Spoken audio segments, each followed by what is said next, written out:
strength of the newbie lineup is that their support duo is very versatile. On Kaka, we've been seeing what Phoenix on the 4th position. We saw Visage coming out, I believe, from the 5th position. So newbie does have a lot of surprises in all of their roles. So I think the drafting phase might be maybe their advantage in drafting. Bringing up that Queen of Pain, Jack, you know the newbie guys a little bit. SCC, and the last time he played that Queen of Pain, it was against the Sumail Puck. Got kind of handled in that laning phase. Is SCC the kind of guy who would shy away from having a repeat scenario like that, or would he attempt to rise to the challenge and show in a second game he can actually outclass Sumail in that mid lane? I'm not sure if a military man would really want to shy away from anything, but that was a big point of concern. Even when they had multiple heroes rotating mid, Sumail still had a good time and was able to control a good chunk of that game. But the Queen of Pain does so many things for newbie. This is one of SECC's most consistent heroes in terms of being able to clean up fights, end fights, if not start them himself, and then being able to scale, being able to just be all over the map, just a huge hero for them. And I was considering if this is something that EG might want to take away or counter themselves in this draft. Well, at the end of the first phase, we will return ourselves here with the puck for Sumail and the Warlock Night Stalker combination. So maybe discuss the idea of perhaps banning out that Night Stalker to help out the potential pick here for the puck on Sumail, but he will have to face up against it, and the Warlock heal is also something that's great for a Night Stalker that likes to get aggressive early. Some teams would run this in like a dual offlane scenario if you wanted to go in towards some sort of a core Night Stalker. However, for newbie, it has mostly been Kaka playing it. That versatility would be there for them if they wanted to try it out though. Razor removed here as well, so not going to be getting any sort of the tuples. There were some panelists here talking about them earlier, but I think they got rid of them. The tuples. Puck, Phoenix, Razor, Void. I am surprised that the Razor is taken out because they beat them twice last time when these two teams faced up. So I thought they're going to let that one go and then make them show you that they can beat you with Razor, but they definitely do not want to contend with that in game number 1. The Razor in particular does kind of limit the amount of heroes you can pick. A lot of the melee strength heroes were counted pretty hard, Sven being one of them. So maybe newbie is thinking towards that direction. I look for when this Clockwork appears in this draft as well, a hero that's been very popular both early and later on in the draft and has that multiple position versatility. But Cap, I like what you said earlier about that mid matchup. So EG's philosophy against newbie so far has been they want to run a tri-lane, they want to force newbie heroes to stay at home and not rotate, and that sets up favorable matchups for Universe and Sumail, or potentially Artur as well. They trust a lot in their laning, they expect to get an advantage from that, and with favorable matchups in Snowball. So at the same time, if there has been a knock on KB or a bit of criticism of him, it's that maybe he doesn't do so well in these one-on-one matchups compared to some of the people he's been up against. So if they can isolate SCCC mid, if they can isolate KP and run a successful tri-lane this time, the games could look very different for EG. And we did see that too when it came to the Razor. Like, despite defeating them twice in a row, it was something that gave KP a very rough time. It's going to allow Evil Geniuses to have that mobility in their lanes. They can just leave Arteezy alone down on that bottom lane, and he can kind of handle those situations. Just as to watch for the Kaka rotations, but Razor being so survivable is always going to be a nuisance to try and get your team rolling. Both times that newbie have run Night Stalker in this tournament, it's been in the hands of Kaka. It seems like for KP, they seem to center more on those big team fight heroes. Do you think we've already kind of locked in our first two supports as we kind of referenced earlier? Yeah, I think the Enigma is probably the big one I'd be looking at right here for a newbie. Very good against the puck because of the phase shift. We saw that in that game when they were willing to give this puck over to Evil Geniuses before, despite barely any of the teams willing to do it before, and he just had their chance today. Plenty of nice plays coming from KP where he's always just waiting, hiding in the fog to that perfect moment where Sumail goes for the phase shift and then he tries to hop in there, hopefully having a BKB by that time. And that's where EG were going towards that vein that ended up maybe being a bit too predictable or not quite winning those games for them up against newbie. However, it was good at stopping that black hole. But the CM now being the hero here instead, we'll have to try and find out maybe something else that they can deal with it. But it's going to be a newbie Sven. Well, you referenced it, Lumi. Being able to ban away the Razor opens up some of these melee heroes. We have Sven, Bristleback, Ursa, all those kind of heroes that have been pretty popular the last two patches. Yeah, I think when Sven is picked up, a lot of people focus on his ultimate and his damage output, but let's not forget about Warcry. Just giving your team plus 20 armor can change the complexion of the fight, really will force out more magic damage from the Evil Genius side.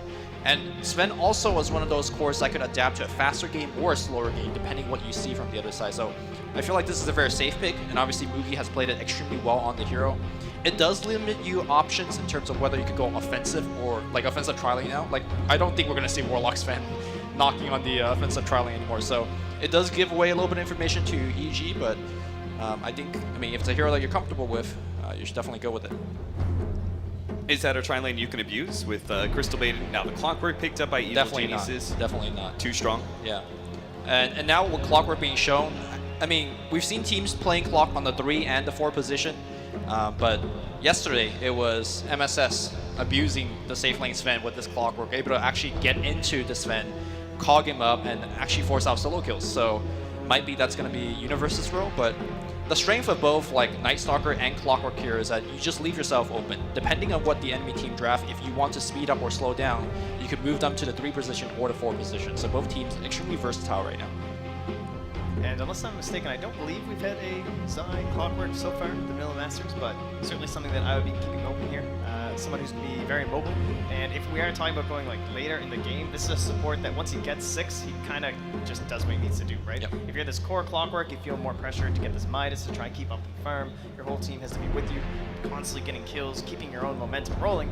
But when it's support role, it can be a bit worse. And well. Ooh. I believe a newbie had that stumble with a drow. But EG are going to try and do it for themselves. Well, this is, they said they're going to do something different. And I keep bringing up the dichotomy of a faster game or a slow game. Looking at it like this is the faster game plan, right? For sure. Oh, yeah, for sure. But going into Tidehunter Sven, is it going to be fast enough? The cooldowns are pretty long on I that mean, Tidehunter. it really comes down to the first Ravage. If you blow that first Ravage and you don't get like 2 to 3 kill and you lose a couple of towers and you have the Ravage on CD, you are in a lot of trouble. So, you know, of course, I think Tidehunter is going to have a little bit of tough time against Drow Ranger lane. The Drow pick also allows your Puck to have a dominant mid lane. It's a very powerful gambit here from EG, and Newbie moving forward have to pick up a very solid mid lane to make sure that SC is going to have a good time there. And yeah, now we have a lot of different options for Evil Geniuses here too. This could potentially send us in towards a Universe Puck. There is a chance, I think, even if you want to get that faster pace. Yeah, for sure. Now that you have that Drow aura. But the other way would be we just give Universe the Clockwork. We go for kind of a sustained position 4. Maybe that's something like that Undying here again. And EG could just be running at you. You see Newbie ban out the Medusa, great up against all that heavy team fight, and kind of a classic, especially from Team NP. You know, we talked about maybe borrowing some strats. That certainly would have been one. Like you mentioned the Universe Puck, I like the position switch up here from EG, not necessarily giving away too much.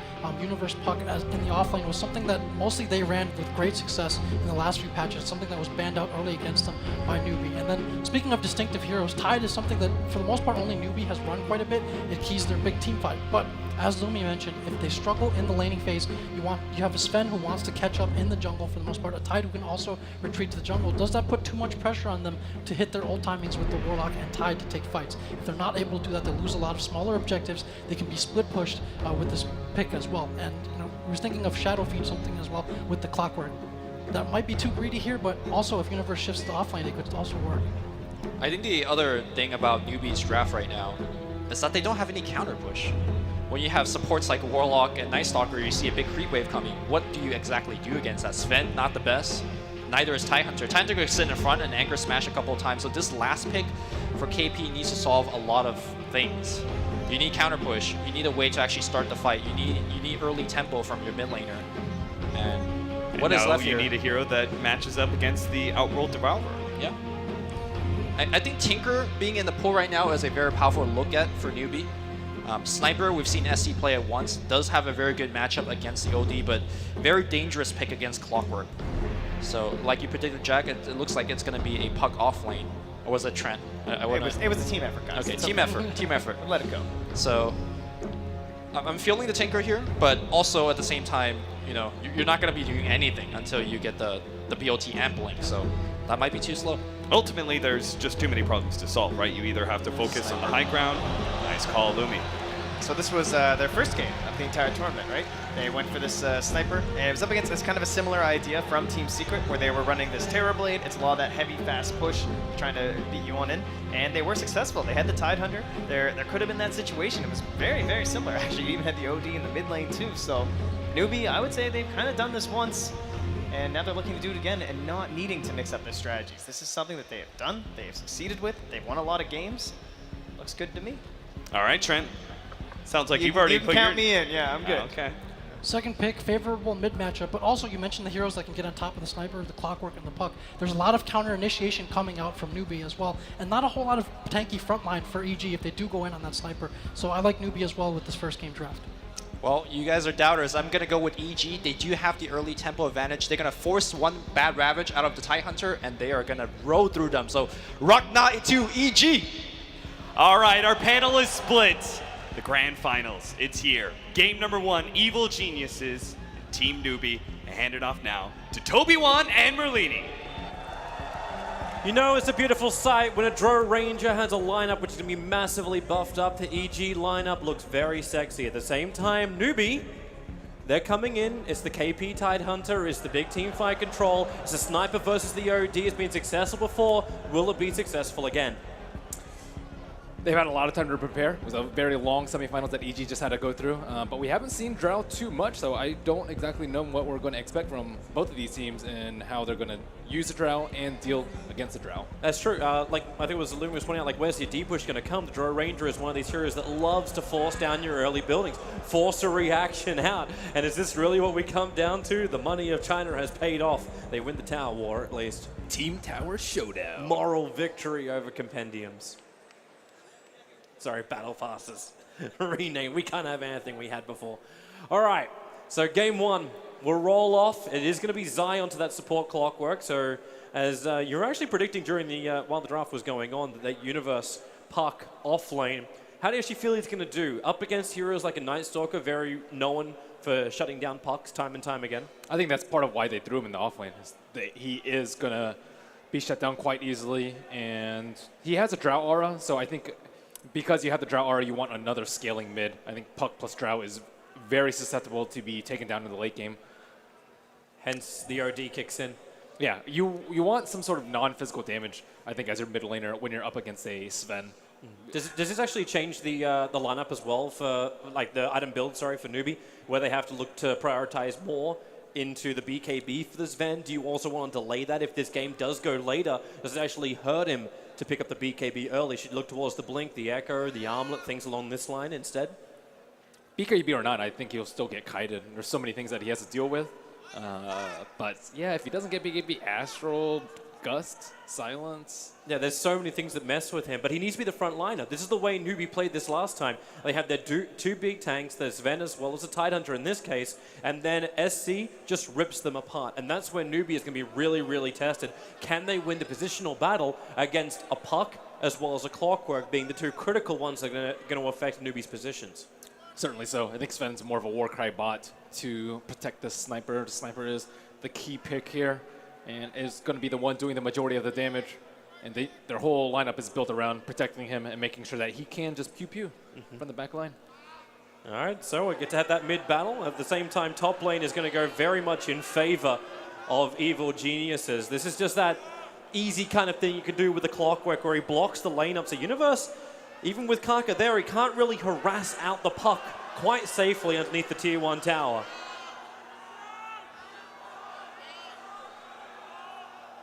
Can you figure out what they're going wild for, Toby? Sound. I gotcha.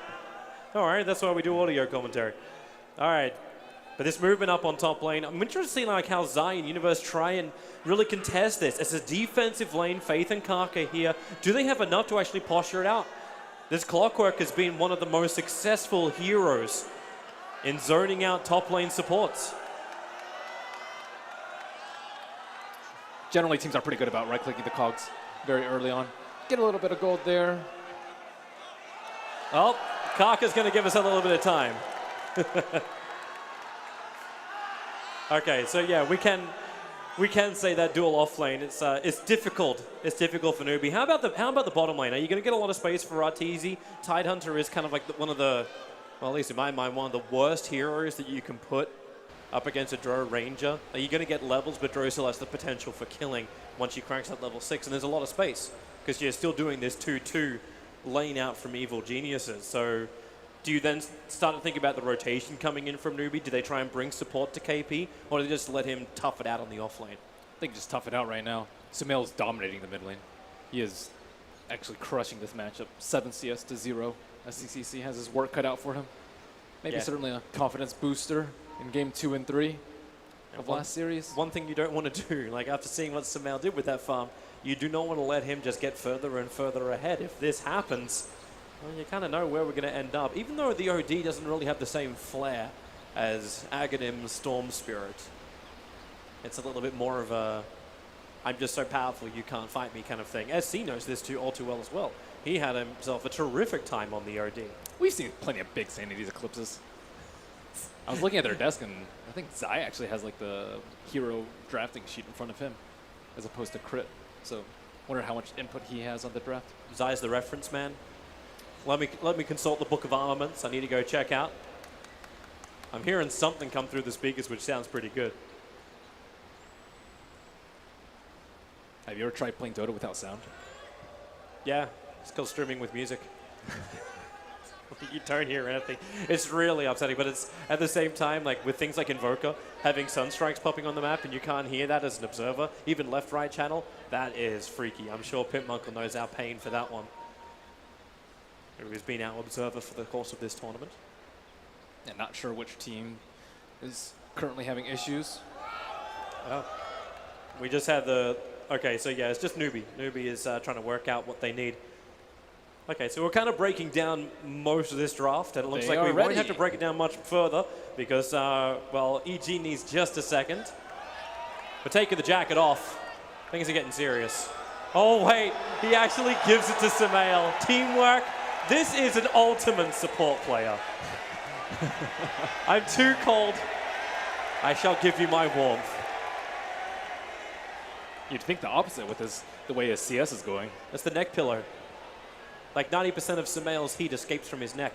That's why he wore the neck pillow to start with. Some neck pillow meta coming out. It's all about. I think they even had those available at the secret shop. All right, we're good to go, and I can hear the countdown actually pinging through the speakers. So the crowd can be satisfied, and we have ourselves Dota back and going again. Yeah, Sniper's still at 0 CS. This matchup is supposed to be slightly Sniper favored. Well, he's had no real support, and Samael is just posturing SC under the tier 1 tower. Okay, maybe that wasn't what he wanted to do. Actually imprisoned up the range creep, so SC with Shrapnel is starting to harass back the OD, going for a 2-1 build up in the Shrapnel. Okay, interesting position for Kaka. Some decent damage with the orb, but this is still a Night Stalker. He is a very, very tanky hero, and with the healing that comes in from Shadow Word, it's Zai who's the man who's low, having to retreat. I can't stop looking at the CS chart where Sniper still has 0. Drow upsets it a little bit, but not this badly, and he's in terrible position right now. It's definitely not bugged. He's got 5 denies to him. Turns for the Shrapnel, gets the high ground. Once he gets that first CS, though, you'll start rolling. Sometimes you're in that little bit of a slump, man. This is a shutout right now. Yeah, real problems. Everyone's trying to wait until he actually did. He did get his first CS. That's great for him, but up on top lane is when Newbie is starting to pressure. Universe into the tree lines, but because he's playing the Fog of War, they're unable to actually get the initiation off. But Newbie reading it right. While Zai is away, they're trying to fight him out. And actually, with Zai's movement off, he heads down to the bottom lane. Crit has his Frostbite ready. This should be the first blood. KP's out way too far. You get a little bit of cold arrows flow. And where is he trying to go? Trying to actually dodge the cogs of Zai. It won't happen. Rooted up, and KP will fall. Zai, the perfect rotation into first blood against the Tidehunter. I like this early game plan from EG. They made sure to secure at least a level 2 on the puck so he can dodge the Stormbolt at will.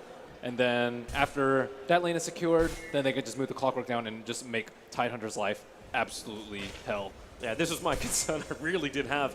Wondering how Newbie secure this. In the past, they've kind of let KP sit on the safe lane and let heroes like Sven with more stronger supports go into that dual off lane, but... The answer is 30 seconds from now, Darkness will fall, but they don't have enough levels on Night Stalker. He's still level 1, so you need the silence to get the fear on him. But you also need to get the move speed too. So like he needs these levels up as soon as possible. He does at least have the boots. That's one advantage. So at least he can move nice and quickly. Sniper again, trying to battle against Samael. But what do you really do here, SC? Samael is 19-10 to a 6-7 sniper. I don't think Shutout really like describes his mid lane at the moment. And KP's now getting also nothing. 9-1, he's looking for his levels. He's just shy of level 4 at the moment.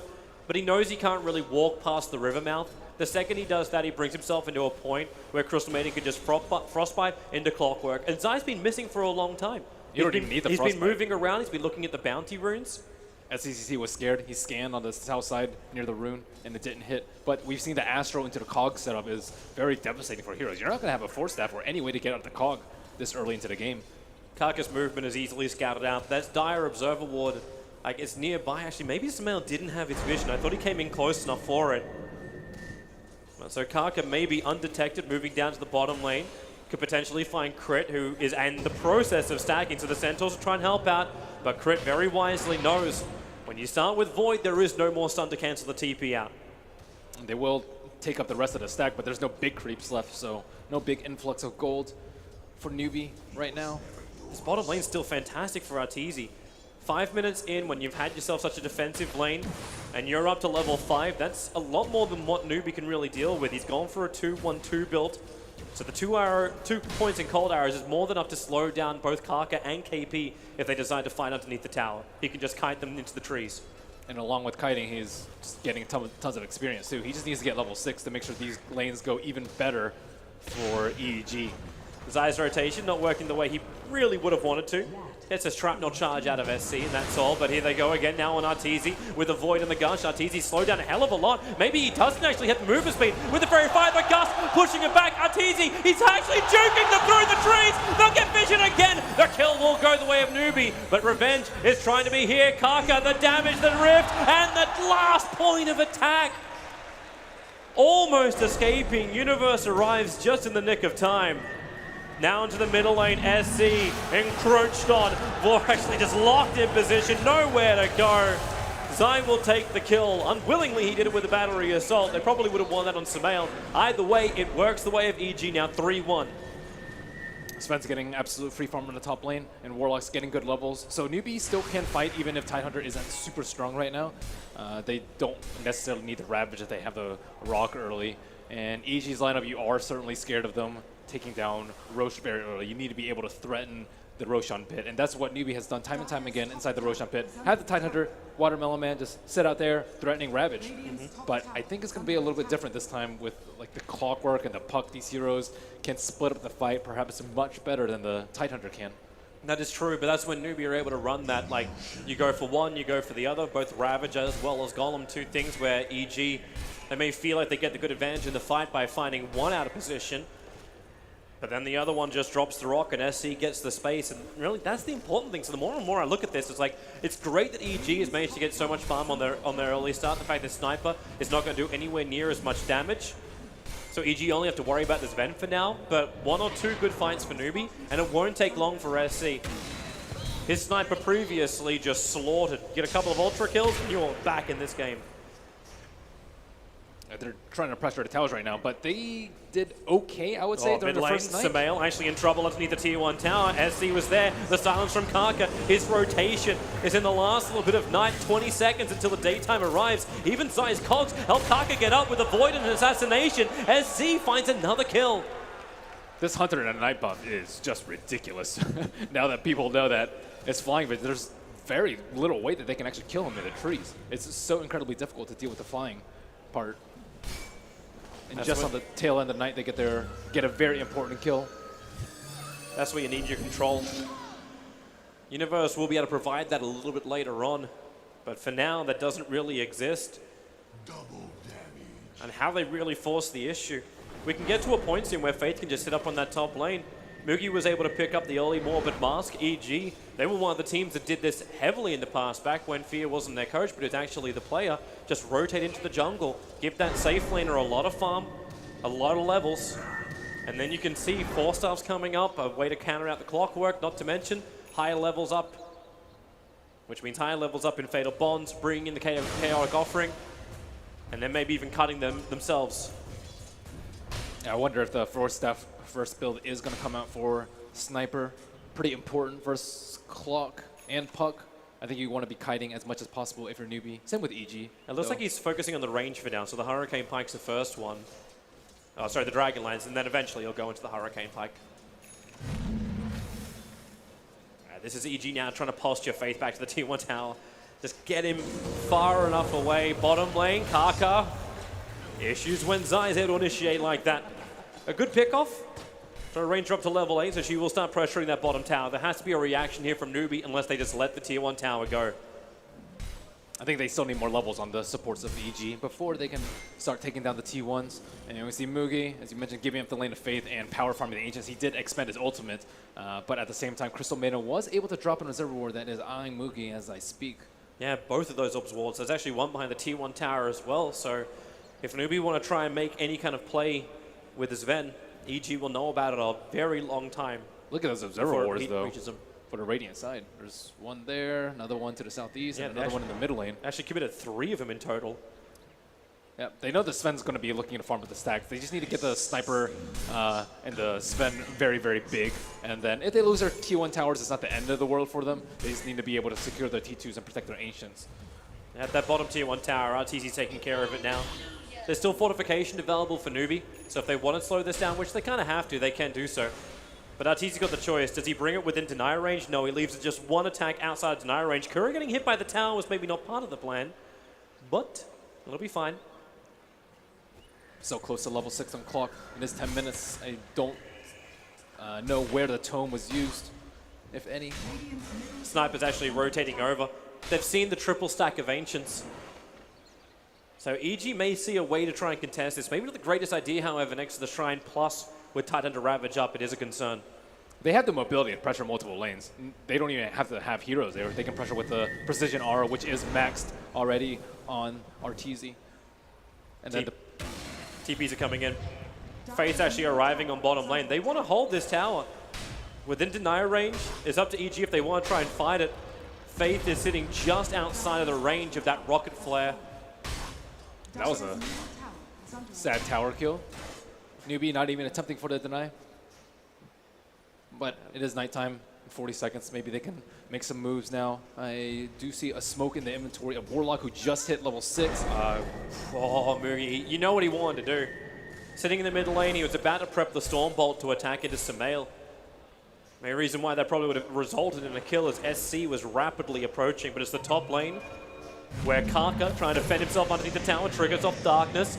They at least got that out from him. Crits on the run, but KP is his TP in that has them scared. The Gush will connect. Kaka right behind him. Here comes your orb. Universe, Dream Call's available, but silenced up by Kaka. The Ravage will be committed. Universe can't get far enough away, so Sumail has to buy him a little bit of time with the imprisonment. And then the rock, it drops, connecting on Zion Sumail, but the orb damage plus the Dream Call holds him there. The OD ulti has done some burn. It actually finds one kill on the Tidehunter, but Mugi trapped in by Zai. Point blank range hook shots doing his work, but at the same time, remember what the play is from Newbie. They keep SC on the back lines. Assassination looking for the target. It connects, but Sumail, he'll live a little bit late in his own imprisonment, but they live. They'll trigger the Shrine, and EG lose nothing of value. Those two defensive Astrals were so big coming out from Sumail, and all of these early game items, the early Force Staff, really saved them. And yeah, the puck just got way too many spells off in the fight because they were able to Astral him during the tail end of the Silence and during the tail end of the Ravage. That's where you want to see those bigger levels on the Night Stalker. Only 1 point up in Crippling Fear. That's not going to be enough. And now because you've committed both your Rock as well as your Ravage, EG will have no problem taking both the Tier 1 tower on the top and the Tier 1 tower in the mid. Normally OD's terrible at pushing down Tier 1 towers, but with the Drow buff up, it's quite easy. And you can see how hard of a time Newbie have to getting to that Jar Ranger. You don't even need a killer. You just need to be able to disable the marksmanship at the very least in order to win some of these fights. Kaka, he's got some vision now with his own Obs and Sentry planted down. That's not good, though, when you're running away as a Night Stalker during nighttime. This is your time to shine. Yep. But you've got no 2 big ultimates to back you up. SC is now going to be the man to back him up. Zai, very visible. Hook shots up. Actually catches both of them inside the cogs. A quick push. Night Stalker could fly away. The Shadow Word trying to give SC a little bit more life. But Zai wants to stand his ground. KP to the front lines. He has to be that tank again as the assassination. It only chips down on Zai. Doesn't bring him anywhere near critical. And Arteezy looking for the kill. Universe will help him out. The slow is just so much. Night Stalker, he's hidden inside the trees. Will it be enough? Nope. Universe, and we get that last little point of damage in. So Night Stalker will fall and EG keep the pressure up, but Drow lineup taking more and more towers. It's a very good space for EG. It's kind of the opposite of some of their other games where they focus more on the late game decision making and the late game scaling, but this game they're trying to take huge advantage of the big windows in between the ultimates from Newbie. They didn't really want to fight at a T2, but at the same time they can't just let objectives keep falling and falling and falling. So Newbie, look for them to strike back with the round 2 of their ultimates, but this time they need more than 0 kills last time. Yes. But Ben, you said it yourself, like, how is EG going to play this Drone Ranger lineup? And we've definitely got the answer. And Newbie, ultis are up in 12 seconds. That's when we'll have the Chaotic offering back up and running. Roshan is an option for EG. They may want to wait a little bit longer. Arteezy, actually not going for more maneuverability. He's going to go for Invis. Got the Shadow Blade queued up. The Silver Edge onto the Tidehunter, along with a Gust, would be huge Hook for shot. them. Zai trying to actually catch out Kaka as he denies up the mid tower. But he doesn't find the mark, which means hook shot on cooldown for a minute. It's already 4 towers out. I'm not sure if EG want to press their luck here now that it is nighttime and the ultimates are up on the side of Newbie. They don't have a good way to actually get in the fight. Nothing like a Clockwork Hook shot. I don't think they have any blinks as of yet. Just one on the Sven, but he's not really the one that you need in first. You need the Tidehunter in first. And Newbie want to fight. They'll go right underneath the Radiant Observer Wall, but under the cover of smoke, EG are none the wiser. And who's going to be the one to break it? Crit's pretty close, but they want Samael. They need a jump. There's your push. Does he actually go? Imprisonment was on cooldown for 3 seconds time, so they take the quick kill onto Crit. Nasty will take anything he can get at the moment. And then push to the tier 1 tower with your double ultis up. Pay respects to another fallen Crystal Maiden. Poor CMs. Just have to tank the smokes. But there's the advantage for Samael to actually go that 4-staff nice and early. Able to have the ability to get across the river, so even when his imprisonment is down, that was the perfect opportunity for Newbie to fight. Now it's EG who want to be the aggressors. 4-man smoke, push into KP, silence is great, Dream Call committed as well. The imprisonment will kill him as he comes out, but Zai looks for more. The hook shot up, they've caught out Faith, trying to get back towards the tower. He's able to do so. Now in range and protection of SC and the tier 2. But Arteezy's looking for his fight as well. Up against Kaka, and Kaka knows it. He doesn't stand a chance against that Drone Ranger. TP's out straight away.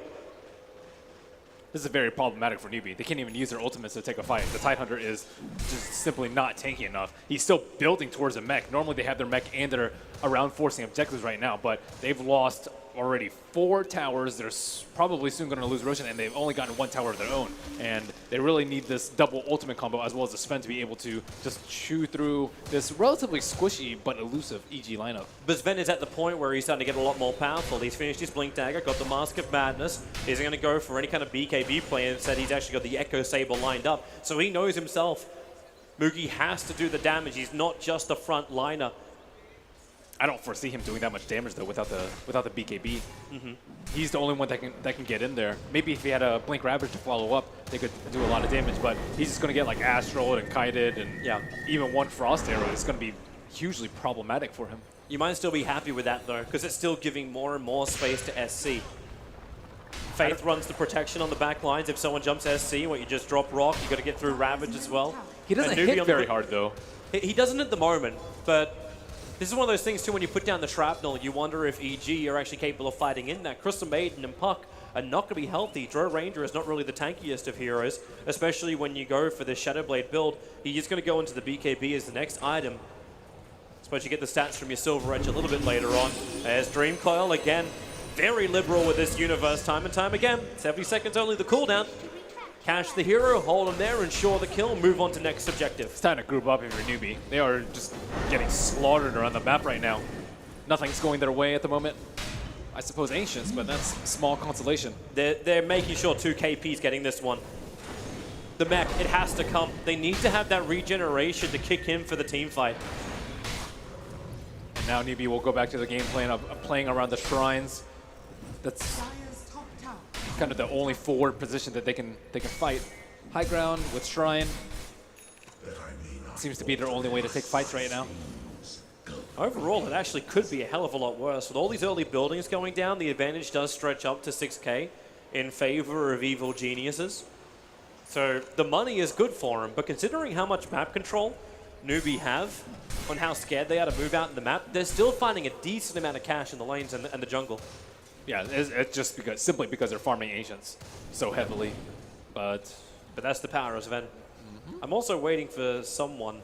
As the two obs wards, the Zaya Sentry Ward is actually just out of range in the mid. It doesn't see that Radiant obs. Only barely missing. might be time for another smoke soon coming out from Newbie. Well, they just did it. SC's hovering in the mid. But it needs the wraparound from Newbie. They have to get in behind the OD if they want a chance to kill him. And in order to do that, they've got to go the very long way around. Darkness triggers.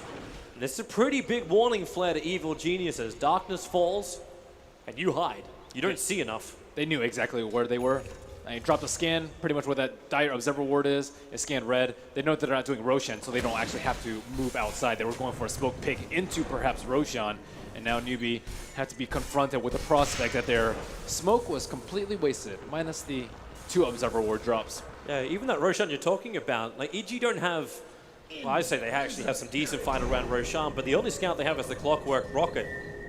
But the speed that Newbie would kill off Roshan is actually too slow because the sniper doesn't do enough damage yet. So they can't even surprise him with a Roshan. Definitely cannot. They'd have to commit God Strength to it, but clumping 5 people inside the pit against... Oh, Night Stalker's in Visceral. He barely missed EG. EG were all smoked up looking for a kill, and they'll find absolutely nothing. They know the bounty room was taken. Kaka's even checking the pit himself. He's wondering where the hell everyone is. No one has any idea. Yeah, RTZ just hiding along the side. I don't think they have any detection. Just 1 sentry, just put into face inventory. They got Dust of Appearance also over on Kaka, but he's not up on that top lane at the moment. But that's the beauty of a Night Stalker. Does have some decent movement speed, combining it up with phase boots. It's a 4-4-1 base, that's without phase boots being triggered. So Newbie are going to take their second tower, which took 21 minutes. But the trade-off is they're having a lot of damage done to that bottom tier 2 tower. It's the Dro Aura being triggered, combining up with the new and improved catapult. It does a lot of damage to buildings, so that tier 2 tower doesn't stand a chance. They just need to stall out during the nighttime. Just play it a little bit slowly, bide your time, and then wait until you're strong enough to take on these 5-on-5 engagements where Tidehunter's usefulness is going to be less and less as the game progresses. When you're talking about like BKBs coming out at some point, and of course Rabbit just doesn't do that much when Tidehunter isn't able to farm up. His net worth is staggeringly low for a KP Tidehunter. The Dire are scanning, looking for a hit. Samael's only on this a little bit late, and the reason why he's waiting is because his Blink Dagger is coming out in the courier at the moment. So 22 minutes in, Samael has his Hurricane Pike plus the Blink Dagger. Not too shabby for that OD. He is the second highest net worth, only trumped by Draw Ranger, who is currently farming up the Dire Ancients. That's one way to stop Newbie from farming up Ancients. Take them yourself. They're not making the mistake, though, EG are not, of going into this particular area. They know that by process of elimination, they have to be here. They don't need observer wards because throughout most of the games of the tournament, that's where Newbie has been playing around, even when they're ahead or when they're behind. It doesn't really matter. They love that shrine area, and they're very careful about the shrine usage. And EG are just avoiding that area like the plague. Yep.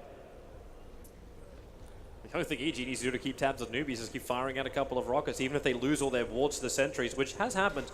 Actually have 2 very, more defensive wards on the southern side of the map.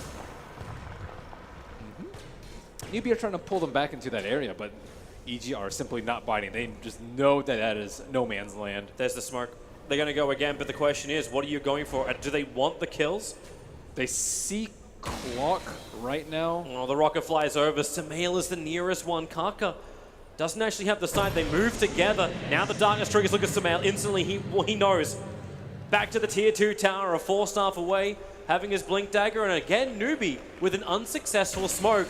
EG will evade. That has to be like all their smokes. They've just chain smoked these for past 3-4 minutes, and they haven't been able to get anything. And now, what is their avenue back into this game?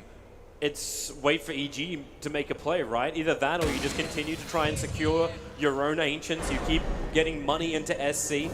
They're not falling behind with their cores. They're staying pretty neck and neck. Even though this Ven would probably like to be ahead, it's the rest of the team of EG, which is the reason why this graph keeps going up and up. The fact that Clockwork's getting farm, Puck's getting farm, the Tidehunter is the primary one who is behind. And he needs to play catch-up. But the Ancients have to go to Sven as well as the Sniper. There's just no more space to farm on this map. First BKB comes out. That is a sign for EG to use a smoke of their own. They claim the high ground from the Shrine, and Newbie. Oh, Arteezy's got the perfect position here, but what does he want to go on? He's still invis. Actually gets a 3-man silence, a dream called down. They made sure Warlock has no presence in this game. Same for SC. Perfect control, perfect initiation. 3 down for Newbie. KP wants to TP out, but Hope will not allow him to achieve it. A triple kill for Samael. A perfect engagement for Evil Geniuses. And the issues just keep rolling in for Newbie.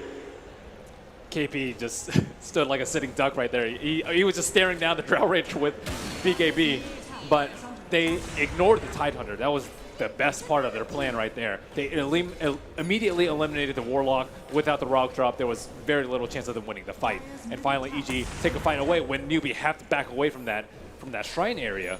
They waited very patiently for 10-15 minutes for Newbie to be at a disadvantageous position. And swoop in, take a fight, take Roche. They're playing very smartly. Yeah, EG have this really figured out for the moment. Universe gonna find himself a friend. As Mugi starts to TP, Crit gonna arrive in time, hits the Frostbite, and Mugi, what's your choice? He's got God Strength, but he's not gonna run away from this one. The body block from Universe is too good. Arteezy hits up the hill and takes the kill on the Sven, who is now dead for 50 seconds. They're gonna find another one as well. Warlock trying to run out of here, but the orb damaged Samael. Still with 48 stolen intelligence. And Aegis the Immortal to boot. It's time for more towers to die. And Newbie only have 1 remaining out of tower left.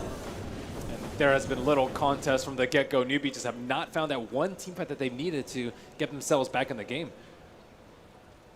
It just doesn't exist when EG have such great positioning. And having that Shadow Blade as well, Arteezy, like in that fight in the mid, he saw so much for his team, allowing Universe to have the perfect positioning. And they're going up. So 6 seconds until Sven's back up again. Samael popping inside. Doesn't want to stick around too hard though, as SC is getting some decent damage. The bigger you are, the harder you do fall. You do not want to die and give any kind of advantage to these cores of Newbie, and they will be the ones to take it if they can win the fight. This is the reason why EG are playing so defensively. Do not take a risk, do not give advantage. Yep. Built up your BKBs, play your under Aegis, don't fight when you're at half HP. And Newbie, they're going to have some fighting spirit of their own once they get the BKB on the Sven. Mugi's been in a very tough position here as the Sven. You want to be able to do damage, but at the same time, if you don't build any survivability items or farming items, you're just going to fall way far behind the other cores. And the Sniper in this game also has no steroid. There's no Bloodlust, there's no Drow Aura, there's no... Samael, run Faith, run. Samael does still have the Hurricane Pike, and he'll go in for this one. KP will trigger the mech. Now Samael is still sitting with a haste rune and 16 stolen intelligence. He's not going to go any further. Realizes maybe that is a little bit more than he can chew. You can tell that they're deathly afraid of him. Yeah, he's the Grim Reaper. Just waiting to chop off all their heads with the Sandy's Eclipse. They can't let him stack up the intel, but at the same time, they have no way to really keep him from attacking. Whereas on the side of EG, you have just much better control for the fight. You need to get like later into the game, get the BKB, get like a halberd up onto the Sven, something along those lines, but it's still a nightmare for him, and now Tidehunter's going to lose a lot of protection. The full Silver Edge is done on Arteezy. Yeah, KP doesn't go for Blink very early. He almost always goes for like a one team fighting item first, either a hood or a mech. And when you just have to lumber into the fight like that, normally people are very scared of you. You're like, okay, just get away from this guy. But now that you have the Silver Edge, you can just burst him down at the start of the fight with a Gust, no problem. Yep, and this is the reason why you're seeing KP change up his quickbind. Having the mech, sure, but now he's looking directly into the Blink dagger. He knows that jump has to be perfect for him, which will then allow Sven to just jump in and murder. That's the plan. And Sven actually has his BKB. Doesn't have it on him just yet. In fact, now hook shot into the mid. Oh, there goes Sniper. Goodbye, KP. Sniper is no buyback, and Samel's going for more into the cover of his own BKB, killing off Faith. Racking up 44 stolen intelligence, but he's stolen more than that from Newbie. He may have just stolen this entire game. 8-1 now on this OD, and GG. We don't even hit half an hour, and Evil Geniuses take game 1 of this best of 5 grand final. looking at recent portraits of Samael, it looks like he's aged a few years from just single-handedly carrying EG in some of these games. They didn't even need anyone else, it seems like, for the latter half of the game. Yeah, that was just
kind words were said afterwards to soothe everyone.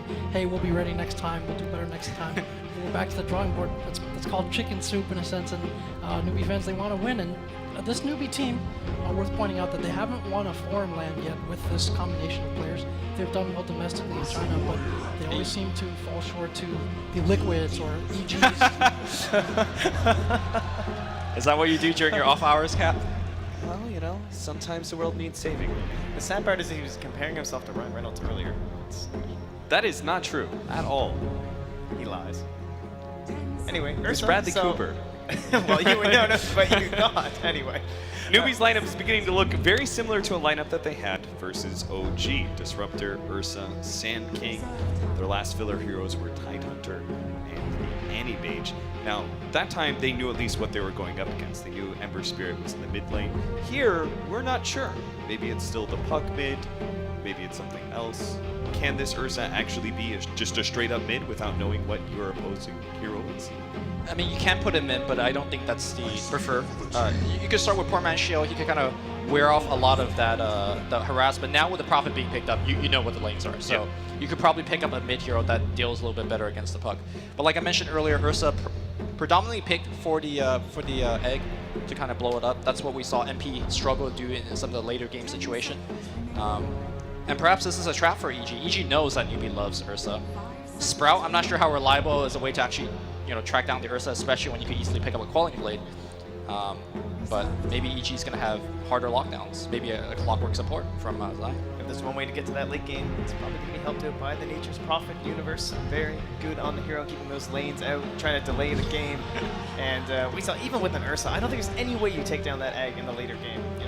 You just get levels so quickly on that hero because of the talent, and it's just impossible. You need 15 hits, and that's a lot even for the bear.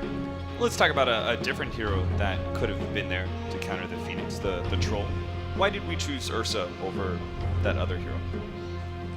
I think Ursa gives you much more early game ramp-up aggression, which for newbie, I think that's where they really fell short last game. So perhaps that's a direct implementation of that.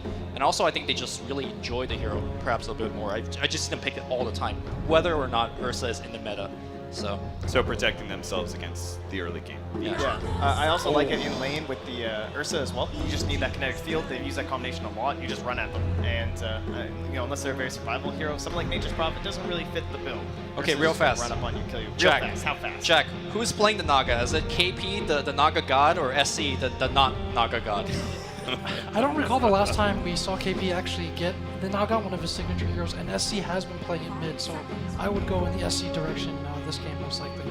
Yeah. All right, who's ready to call it for Evil Geniuses? I mean, the reason I bring up that question is, yes, that is the case. KP has not been playing the Naga, but I think SC's Naga just pales in comparison to KP. Obviously, KP is the offlane player. I wonder if they're going to do a little bit of lane swap. Maybe this is one of the few games that they actually go aggressive to give KP the safe lane. Well, since the lanes started to kind of get a little bit more formed from Evil Geniuses, it's now newbie that have that advantage in terms of what that last pick will be. So I think that option is 100% open. Right. We want to really kind of allow that ability. Ursa is also someone who can go aggro, so he can kind of run up there, give that space to KP in the safe lane. That's how they always used to do it, and he manages to find that farm. So I'm not too sure. I'm sure EG will probably just ban out the Tidehunter simply because of the comfort overall. This is a bit more dynamic draft from newbie, not as ult dependent to take big fights. Obviously the Ursa, as you mentioned, Lumi, being able to fight well in those smaller situations earlier, but also on Radiant being able to threaten Roshan, and that puts pressure naturally on Evil Geniuses, who seem to favor a lot of mobility and a lot of self-sustain in lane in some of their lineups. And then of course with that Naga, if you're not able to constrict the map and force these big team fights, Naga becomes very difficult to deal with these heroes later on. Is that a Zai Wind Ranger, I believe? I believe it is. I'm a fan of the support Wind Ranger.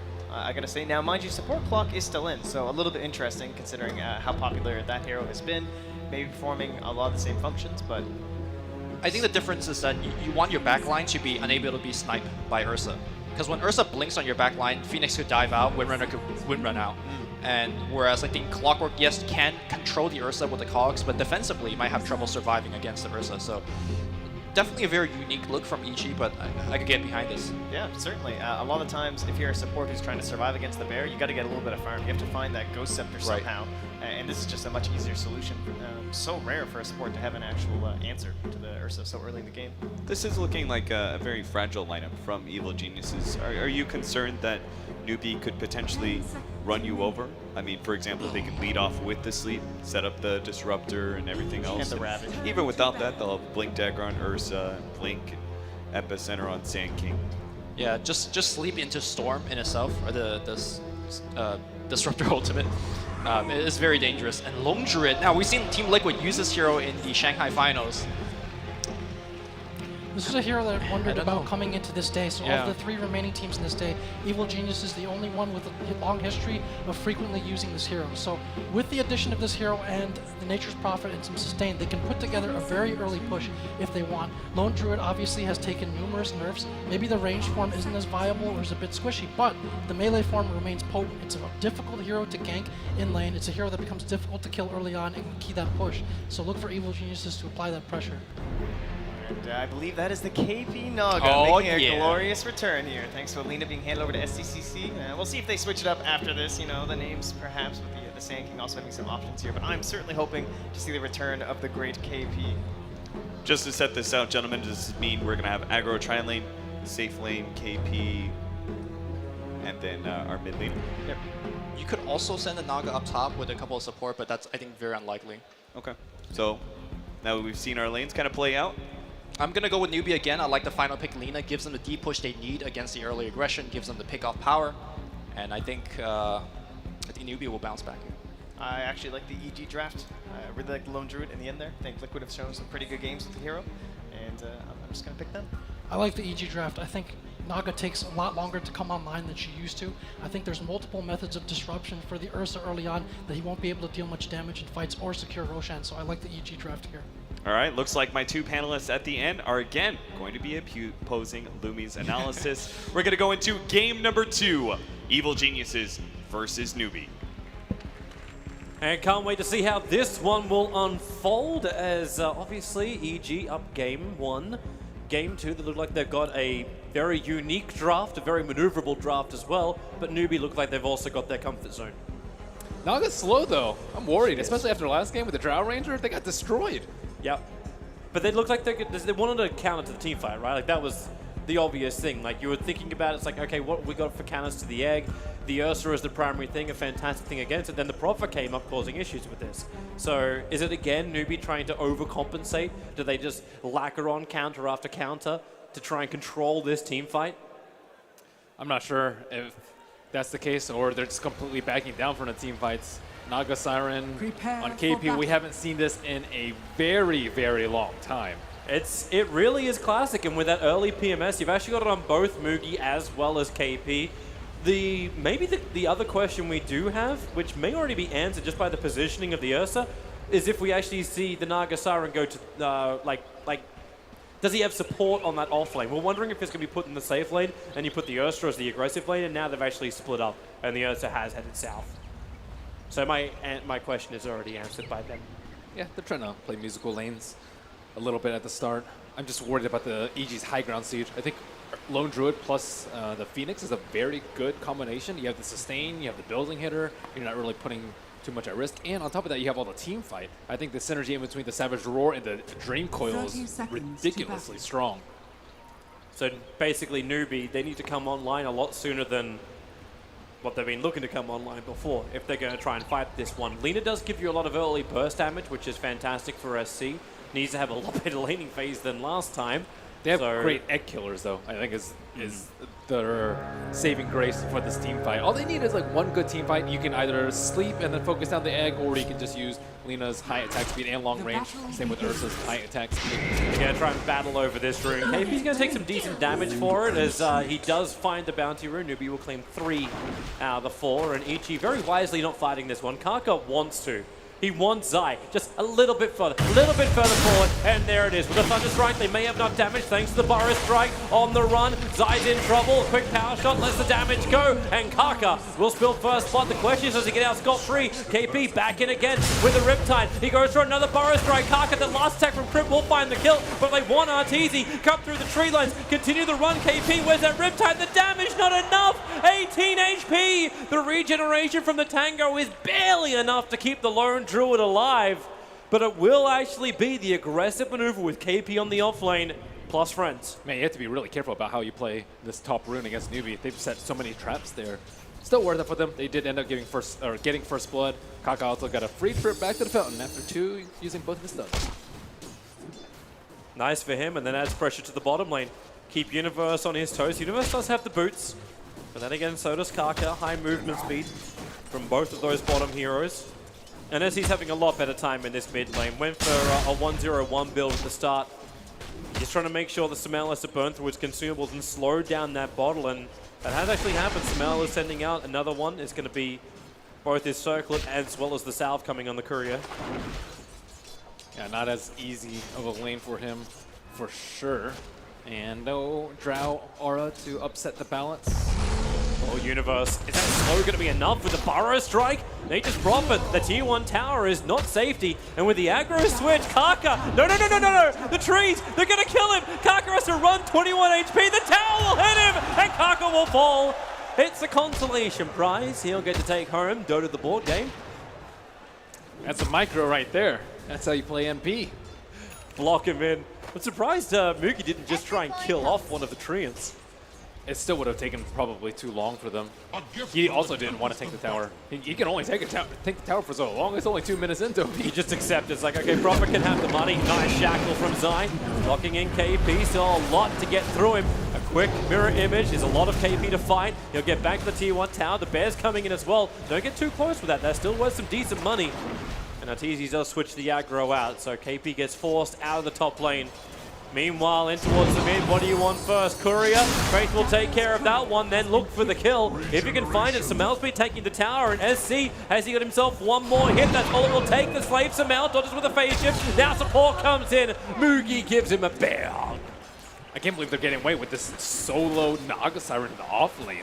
And it's not your typical off-lane hero, but he's done a great job of surviving on his own, while the rest of Newbie don't have to protect him at all. The consumables arrive to give him even more regeneration on this off lane.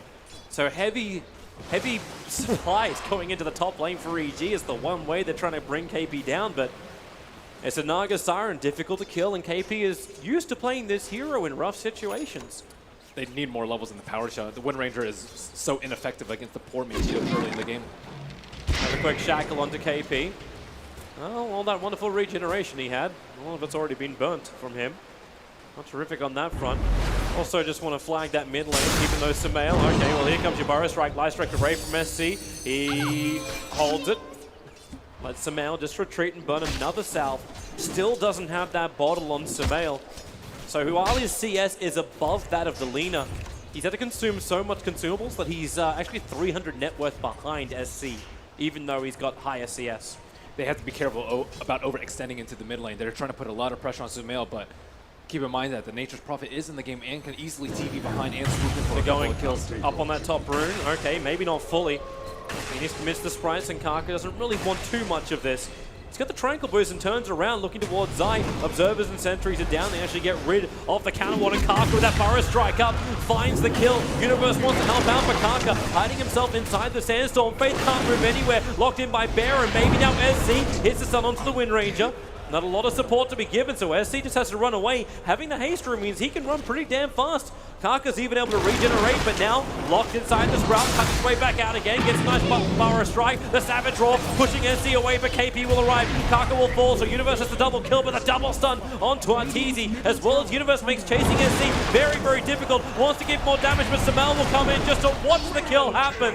The neutrals are trying to kill off Universe as he's TPing away to safety. But the Nature's Prophet still claims a triple kill. Yeah, perfect movement from Universe right there. The haste rune just was not enough for SCC to do the damage that he needed to do. He also is only level 4 at the moment, and there was a lot of movement from Kaka in the mid lane, but he's suffering a level just as level 5. Sumiyo's already level 6, despite having the early death. Sunray's turned on, Fate's getting a bit of a tan, trying to glimpse away the Phoenix. It doesn't give him enough space. And the Savage Roar, no! Arteezy on 20 HP. Can back away from Kaka. How many times is this man going to survive on a B-stick of life? Yeah, looks like trines are up if they want to use that. About time to hit that hot pot. Dream Coil, SC getting caught out. Zai looking for a good shackle lineup. Maybe not going to be possible. Hits a power shot instead. In comes Mookie. The shackle, it doesn't properly latch, but still the last hit in. Zai giving its life for the cause. Died, however, before the kill connected onto SC, so doesn't get the experience for it. Still, they're keeping Lina from hitting level 6. She is just taking forever to get that Laguna play. That would have been so key for her in that top fight. If only she could get to that. There is one hero who's having himself a fantastic time, however, and that's Mugi. Looking for the early Vlad, so we have to put Roshan on our radar. EG have really good ways to scout it out and also contest Roshan with both Phoenix Puck. The scouting obviously coming from the Prophet and Lone Druid and Wind Ranger. In fact, their scouting is amazing. The thing about the Ursa in this matchup, though, he can't do anything versus the Wind Ranger. Normally, if you're this big, strong, safe lane carry, you can bully a support that comes to your lane, but Wind Ranger is almost completely immune to this. Yeah, she doesn't have any sort of wind run, but Mugi's certainly going to expect it and not going to be able to make huge plays onto him on the bottom lane. Light Strike Array going to miss. Samael able to face shift it out, but then again, the damage may be too much to repair. He's got a lot of life left. A quick orb, there's your face shift, but the Slave from SC is able to connect, and Samael will fall. Perfectly timed Slave from SCCC. Now finding level 6, they can turn up the heat a little bit more. Ursa getting into that range where he can sneak in Roshan very early, and EG, they do not have the team fight yet to work around the pit. Phoenix is really struggling in terms of levels too. these supports are finding a hard way to get back into this game. So EG still feeling comfortable with their cause. Like you're talking about the supports having issues. TZ able to escape multiple times. Has he lost too much time moving back and forward? Is this Midas timing still going to be good for him? Definitely not. I think he's okay. He's just had to share the lane with his supports because they need a little bit of babysitting too. If they can give him a little bit more space, a little bit more levels, you like that. SC and Samel can contest as much as they want to. It's Kaka and Faith spend most of their time roaming around, hitting 5 and 4 levels. It was smart of Samel to not go for the boots first, though. He went for full like defensive and HP item just so that he can survive this burst. His team needs a lot more time. The support still need to get level 6. RTZ's working on his Midas, so they're not likely to help him out in this mid lane, barring the support Wind Ranger. Mugi is going for Roshan.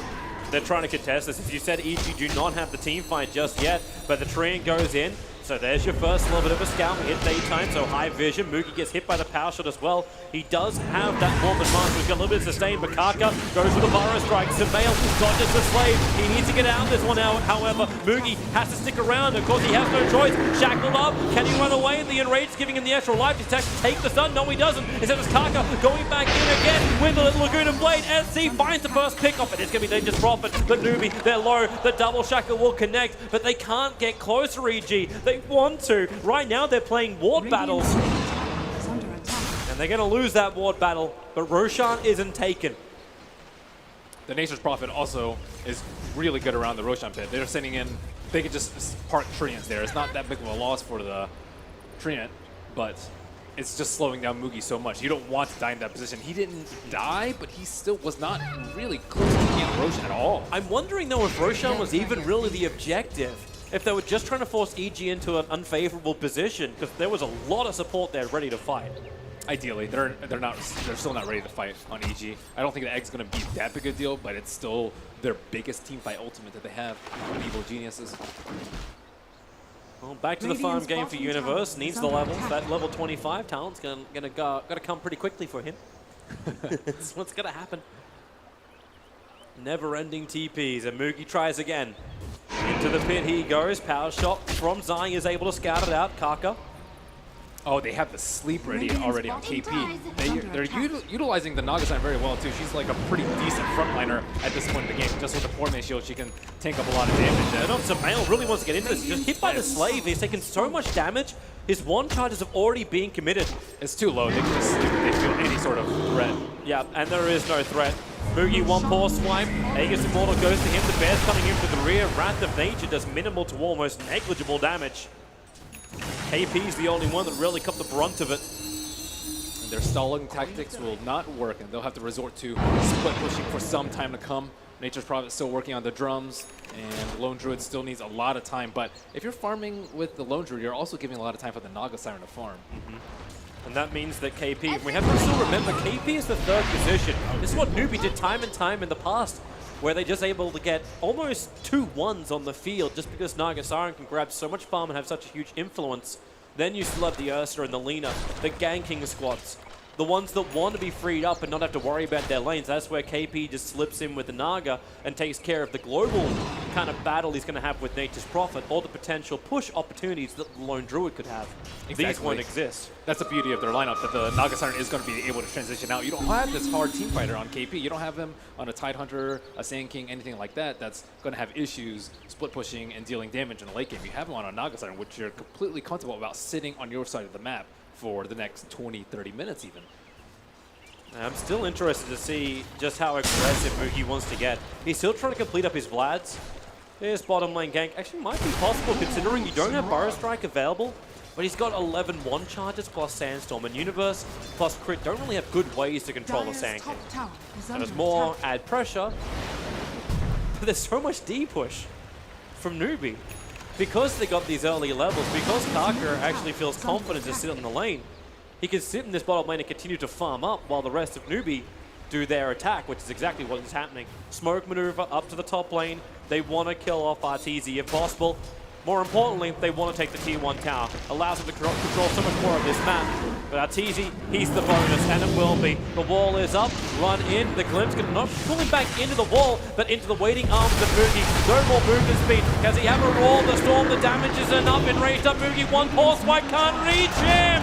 Can't get close enough, and now Moogie's in too deep. He'll die. The Aegis Immortal, however, does give him the second life. Universe wants to control him. The Sprout trying to keep everyone else away. The Shackle will connect, and in comes Samel. High movement, Samel gets a silence. They couldn't song of the Siren. KP's lost, Moogie's lost. SC will join them in the afterlife in just a second, but how many can he bring with him? Bury him with all of his worldly goods. Samel will put him down. So many missed spells from Newbie right there. The Glimpse pulled him back outside of the kinetic field. The Earth Shock from Ursa just came far too late for them to actually kill him on the spot. There is no level of net on the Naga Siren. 1 point there would have yielded the kill on the Lone Druid, and Arteezy has just been escaping by his bare hide. Yeah, time and time again he's been able to do it. And they have to do something about this Newbie, but you can see what they did. And I don't think they really had an option with the Glimpse. He was about to go into the fog of war. And He was thunderstruck. yeah, actually, they didn't. It's not even a vision problem. You're They right. just wanted to do it as fast as possible so the TP responses wouldn't come. As soon as you get like coiled, the fight's probably over if 2 people get shackled. But then it turned into a chase. Then the Yeah. Ursa had to run into the middle of the EG lineup, and he's not ready to fight. In fact, it looks like Moogie is sick of positioning. He switched off the Blast and is looking to go directly into the Blink Dagger. He needs the blink. You can't fight this early without a blink dagger. If they had a blink dagger there, it would have been a super easy kill, but he's just a little bit too underfarmed at the moment. And alternatively, for that top fight, they could have used a Song of the Siren. Bottom to set lane. up. There's that vision again from the Thunderstrike. I don't think Space can have any kind of problem holding him in position. Meanwhile, in the mid lane, SC is going to fall. Samel able to initiate the Wrath of Nature. Gives him a lot of extra burst damage. They're still only level 1, but level 1's effective enough. They're rebuffing the early game with the Ursa. They slowed down the Roche enough to the point where he had to just waste a lot of time, and he is falling a little bit behind in terms of farm. He was safe playing free farming for a very long time because NP had left the lane, but now they're losing towers. They've lost the Ursa multiple times. They've lost the Aegis fight. KP, Song of the Siren's going to be committed. Puck just used his orb. Kaka preps up the epicenter. The Burrow strikes it. Oh no! Cancelled off, he doesn't complete it, and now it's EG escaping from what was meant to be the easiest trap ever.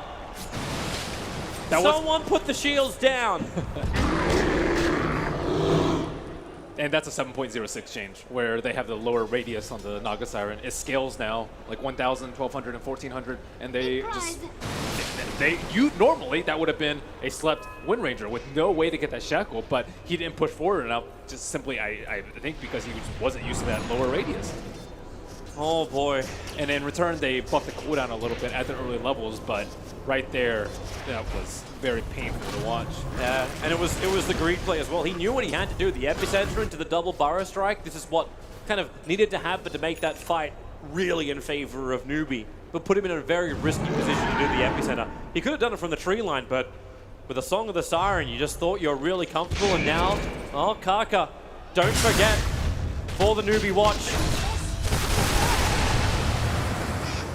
Not too big of a kill for them. They're still trying to buy time for Lone Druid. He really has not been involved in as many of these fights as KP has, and the net worth shows that he is a little bit further ahead. He also is going for the Midas, so he's going to start to ramp up very, very soon. 2,000 gold away from the Radiance, and the time it's taking for them. I think they can hit with the Radiance. I think Lone Druid with Radiance is much, much stronger than Naga with Radiance, because you still need 2-3 more items on the Naga side after you find your initial item. But once you get the Lone Druid Radiance, you can start pushing T2s, do Roche yourself, and start taking team fights non-stop. Do you like that build as well in the Lone Druid with the recent changes going into this Radiance kind of play? Alternatively, it's like a Maelstrom build. I don't really favor the man builds on the Bear versus the Ursa. It's Bear versus real Bear. Well, that tier 1 tower easily belongs to Evil Geniuses. Not a lot Newbie can do to try and stop this apart from go for their own push. That's what they were attempting on bottom. Kark has his blink and will TP out Samael. All for a moment. Yeah, he has a quick little bit of a peek. Will realize that he is alone on this bottom lane. The seeds of Unless he moves quickly to catch up to Moogie, who's on full retreat. of the world. And at this point in the game, it's very common for newbie to get cockeyed to create space. He is the Sand King in this game. He is not that close to his 4-step, but he has already completed his blink dagger. So they need him to run around, push out creep waves, skip creep waves, and TP out while buying time for the Naga Siren. And this is going to be a struggle for them to deal with the Lone Druid Radiance. But if they can slow down the game, wait for 3 items on each of their cores as opposed to 1 big item, then I think newbie will slowly start to swing in the lead, but they need more time. They're coming again. Now, this isn't for Roshan. He's still a little bit away from his spawn time. Power shot, trying to scout this out. The bear's also coming down. But newbie understand that someone should be up there, but they're actually in the lane. It's Zai showing himself. Crit very close by next to the tree line, and you just finished a full Orchid over on Nature's property. Won't get there in time. Zai deleted from the game. And without power shot to give them vision of the Roshan pit, they may have to go in there a little bit blind. I guess they still have Illusory Orb and the Treants, but that pick not the greatest for them. Wasn't able to get the T1 tower, wasn't able to claim Roshan, and they'll just have to walk away with their 1 spoil. So we have 30 seconds until Roshan is up. This is how long newbie either have to wait or EG has to prepare. So the way the fight has to go down for EG, they have to initiate when Roshan is at like 30% plus. If it's any lower, they sleep and they retreat to the shrine where EG should be very unwilling to take a fight. So you can't wait for the last moment, wait for a steal. That radius, when you're just sitting around the pit, is going to be impossible to steal. I'm wondering if it's worthwhile for newbie to actually hold off doing Roshan. Now, you just got the fresh Bloodstone over on the Lina, but the other critical item they still need is the Radiance on KP. Sitting at 4.3k gold, he is rapidly approaching that, but until that range is up, he can't cancel the blink of Samael. He can't really restrict the movement of EG. EG also does not have the Radiance of their own on the Lone Druid yet, so I think you're okay with that if you are... Okay, never mind. Speak of the devil, Radiance literally just arrived. Yeah, I think at this point you do wait. Once you see that bear pushing out lanes, it's just a no-go for them. Well, KP just needs the recipe now, so 1350. He's 630 the way through. And it's Evil Geniuses who are coming closer towards Roshan. Continuously scouting with their power shots. They've got tree after tree that Universe can send in. And they smoke, actually. Looking for an opening. There was the Observer Ward that scouted that out. So newbie are aware that EG are up to something. And they just make a huge ass circle. Kaka will play King of the Hill. And they're actually going to go for this? It's very slow. Radiance is just not a great build for taking out Roshan, and they don't have the Medallion or Solar Crest. But the Radiant Scan didn't pick anything up. There's this perfect Dire Observer Ward just a little bit southwest of the Ancients of Newbie. And because they saw Ursa just starting to prep for battle, he can jump in. Maybe Mugi's happy about this. Like, okay, well, Roshan's down to 2/3 of his life. Have they done a little bit of the hard work for him? yeah, that's you don't want it at this HP if you're EG. It's way too low for them to fight, and they might just have to concede it. But the Radiance is still not done for KP. This may be another reason why newbie are not going after this. KP is having to just continuously farm inside that Radiant jungle. Can't move out to lanes, wants to keep himself hidden, because if he shows himself, EG understand that newbie aren't committed to Roshan. Of course, this is another way to do it. Have Samael sit in an Invis rune right on top of newbie and isolate the 2 supports. KP's coming as well, but the Burrow Strike is already started off. Wind Ranger, Zai will fall, but the Dream Court catching 2 into the egg. They're going to burn! Crit is able to do it inside the Nova, tick damage, and they find another one. Sand King a little bit further to the north. Burrow Strikes out, hides on the Sandstorm, but the Sentry Wall is still out. A small little bit of revenge. It's Kaka and Universe the ones to fall. And EG can capitalize by not doing Roshan because RTC can't kill it. And that was a great kill rune by the Puck there. And 2 supports sitting right next to each other just begging Sumail to kill them.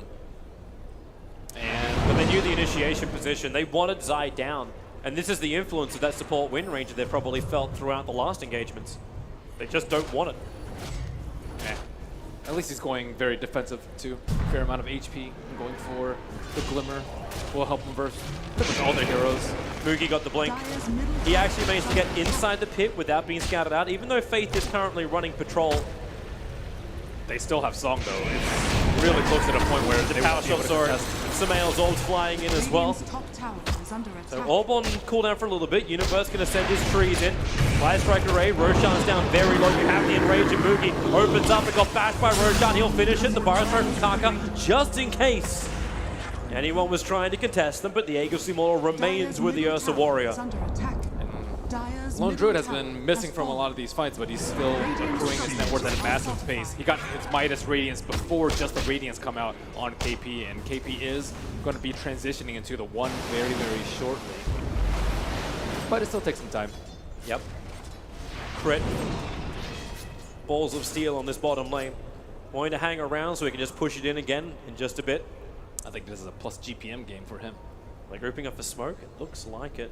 Now, there's no vision from EG in the position of Newbie, but they have their own aggressive Observer Ward, and that aggressive Observer Ward, it actually sees Universe farming. Okay, maybe not exactly the position of Universe, not up that hill, but saw him farming, so Samel are trying to punish this aggressive maneuver from Newbie. They've caught SC out of position. The Storm, however, is stopping Phoenix from getting the egg off, and the epicenter, Taka jumps in, the Phoenix will fall. SC is still just solo battling on the back lines. He wants to live, but Samel finally will get the rift off.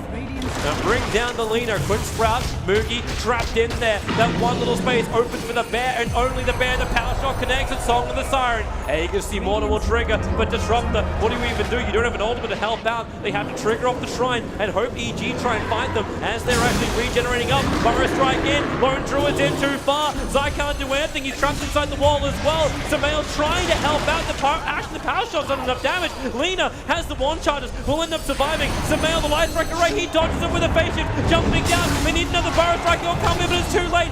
SC's already fallen. Universe will join the line of the dead. Moogie wants another kill. 4 seconds till blink is 4 seconds too long as Samael will orb jaunt himself to safety. He's had so much freedom to roam around in these fights. And that was a great read by EG, thinking that Naga Siren was going to TP back all the way home, and everyone else on Newbie was at the Shrine. If he had TP to the Shrine, they could have taken the fight with the extra damage from the Radiance, but when you're a Naga Siren, your natural instinct is to sleep and then either TP to a lane or TP back home, not to that Shrine that was so close to them at that point. Ooh. This game, a lot closer than game one. Oh, that was very hard. 18-18 and only like 1,000 gold the difference between the two teams. Still, both teams have a lot of things to play with. The split push is still strong with both sides. The initiation and burst damage also doing the same, and we can have a quick look at this fight once more. The sleep also just came a tiny bit too late to save the Ursa, and it looks like he was holding his Enrage a little bit until afterwards, but he TPs back to the base, everyone else goes to the Shrine, and it looks like Newbie have the better positioning at the top, but then you see the flank come around from the south side. Sumail just gets burst after burst on these key Newbie heroes. And it's this influence of Universe as well. We cannot forget the Nature's Prophet. He's always that one hero, which we say in the past of, you had that extra person in every single fight, be it through the burst damage from the Wrath of Nature or just him TPing in. And the power of Sprout, Newbie are having a hard time playing around it. They cut through one tree, but one tree's not enough. EG plugged the leak very quickly, and it's normally with a damage dealer of their own like the Lone Druid there. And I don't even think like cutting one tree is going to be enough. They're going to need multiple Force Staffs. Kaka already has one, but Faith, ideally you want to get like a Scepter or something else. He's going with Kalima. Yeah. But they're struggling with the items. Yeah. Soon. Phoenix will be fine because he's close to the bottom, but he's going to have Midas soon, and he also has a GPM talent at 15. So once he hits that point, he'll be caught up to where like Kaka is perhaps a few minutes into the game, but it's going to be problematic for the Disruptor to get anything. Yeah, that's maybe when they rely more on SC. And we see SC as well with only 6 Bloodstone charges having the Yule Scepter, but it's the Shadow Blade build he's looking for. The ability to track somebody down inside of a lane, and EG doing a lot of that split pushing. We're talking about Phoenix on the bottom lane. Nature's Prophet also loves to do it. And he's a very quick and simple pick-off for SC if you can just get that initial Yule Scepter off.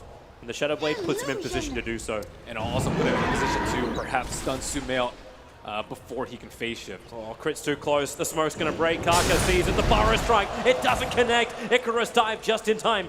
Crit makes a break for the tree line. TP's out. And Kaka, well, he had a guess of one, but they won't find him. Even with the wall up, Crit will escape. And he uses Midas right before. It's efficiency. That's the name of the game that they need to play right now.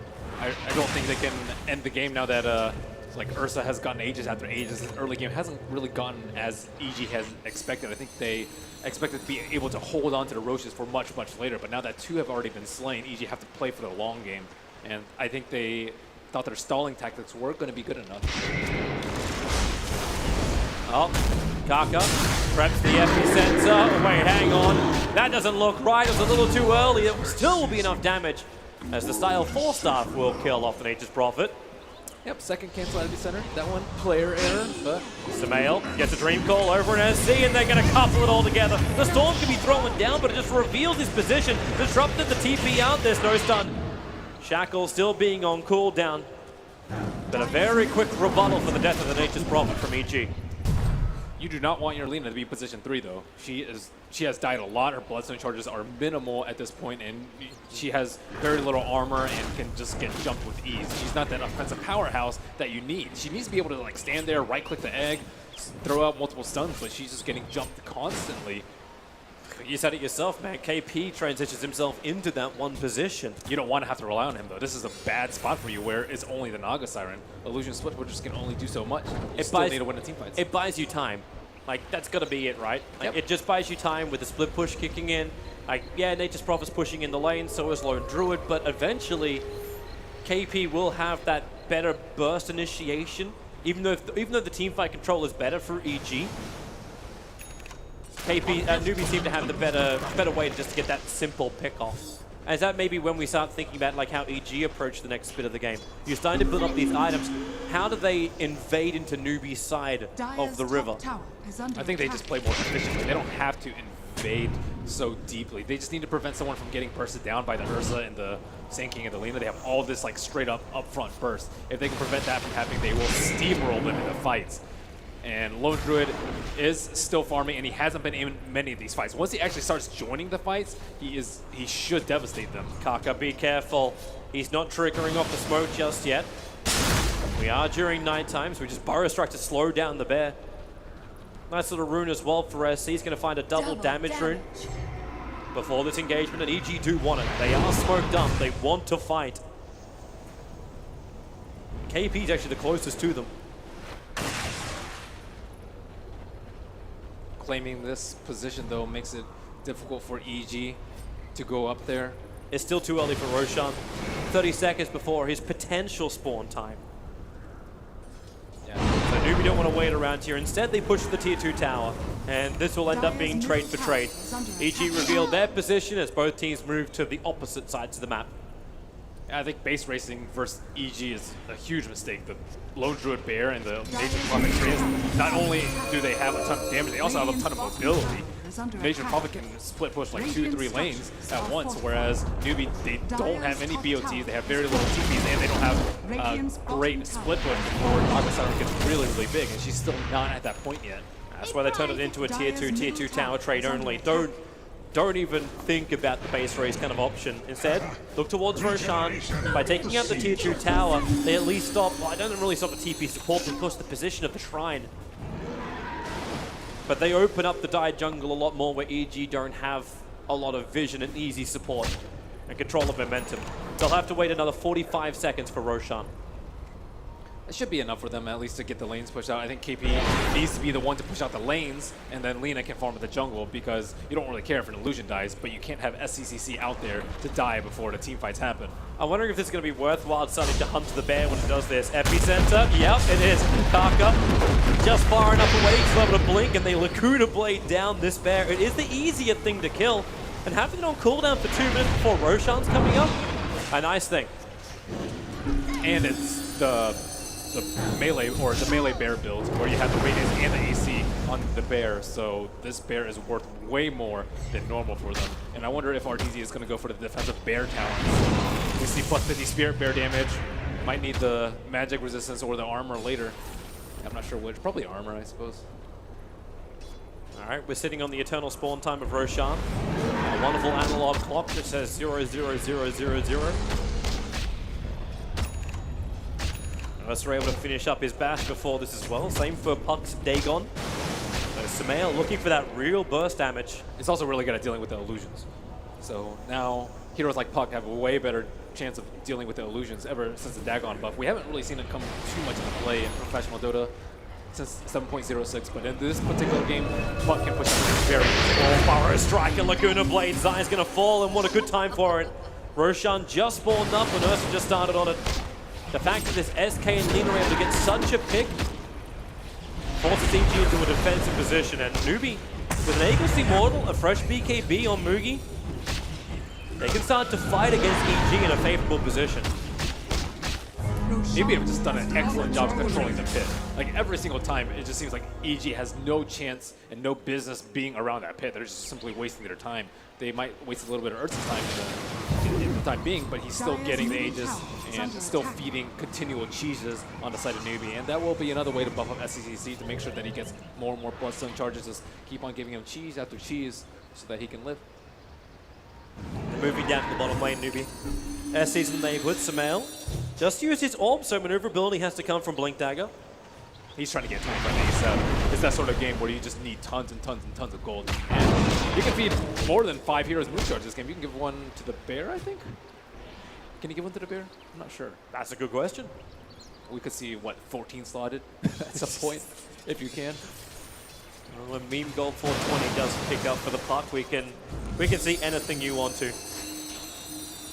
I don't see why not. You give it to the bear. It Never makes sense been that rich. It makes sense he should be able to consume it himself, but I don't know if he's able to trigger it onto the bear as opposed to just trigger it onto a hero. That'd be the question mark. Either way, that's a long way down the road for this game.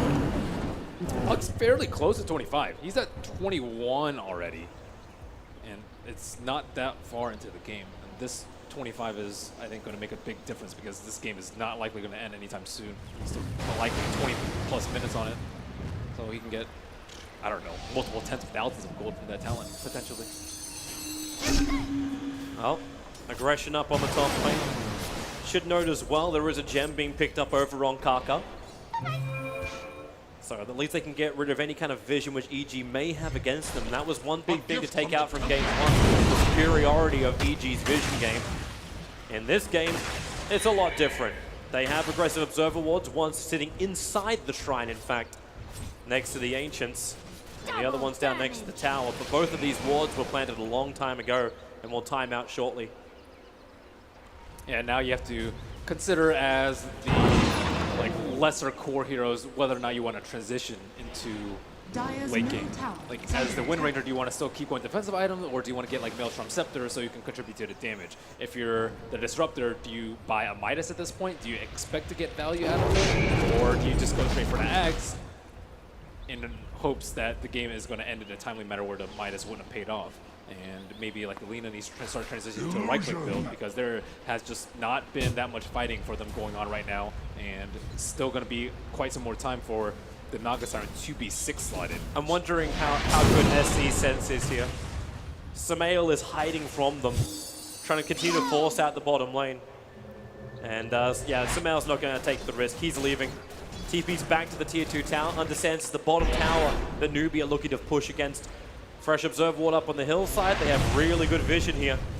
So if EG want to fight, they are not going to be in a favorable position. And they're not. Arteezy is pushing in the top lane, trying to find that money for his Aghanim Scepter. Let the bear do all the push work for him. While Lone Druid just has drinks on the beach. I'm surprised that he's going for the Scepter so early. Normally that's when you have like such a lead on the game that you just need that extra person in an extra lane, but I don't actually think they're strong enough to fight 5-on-5 right now. Maybe they're trying to force that situation you're talking about, the trade-off kind of situation. Let Universe work with, well, Universe can work with them as long as all the BKB has to burn it to survive in snare. Oh, barely missing him before the TP completes.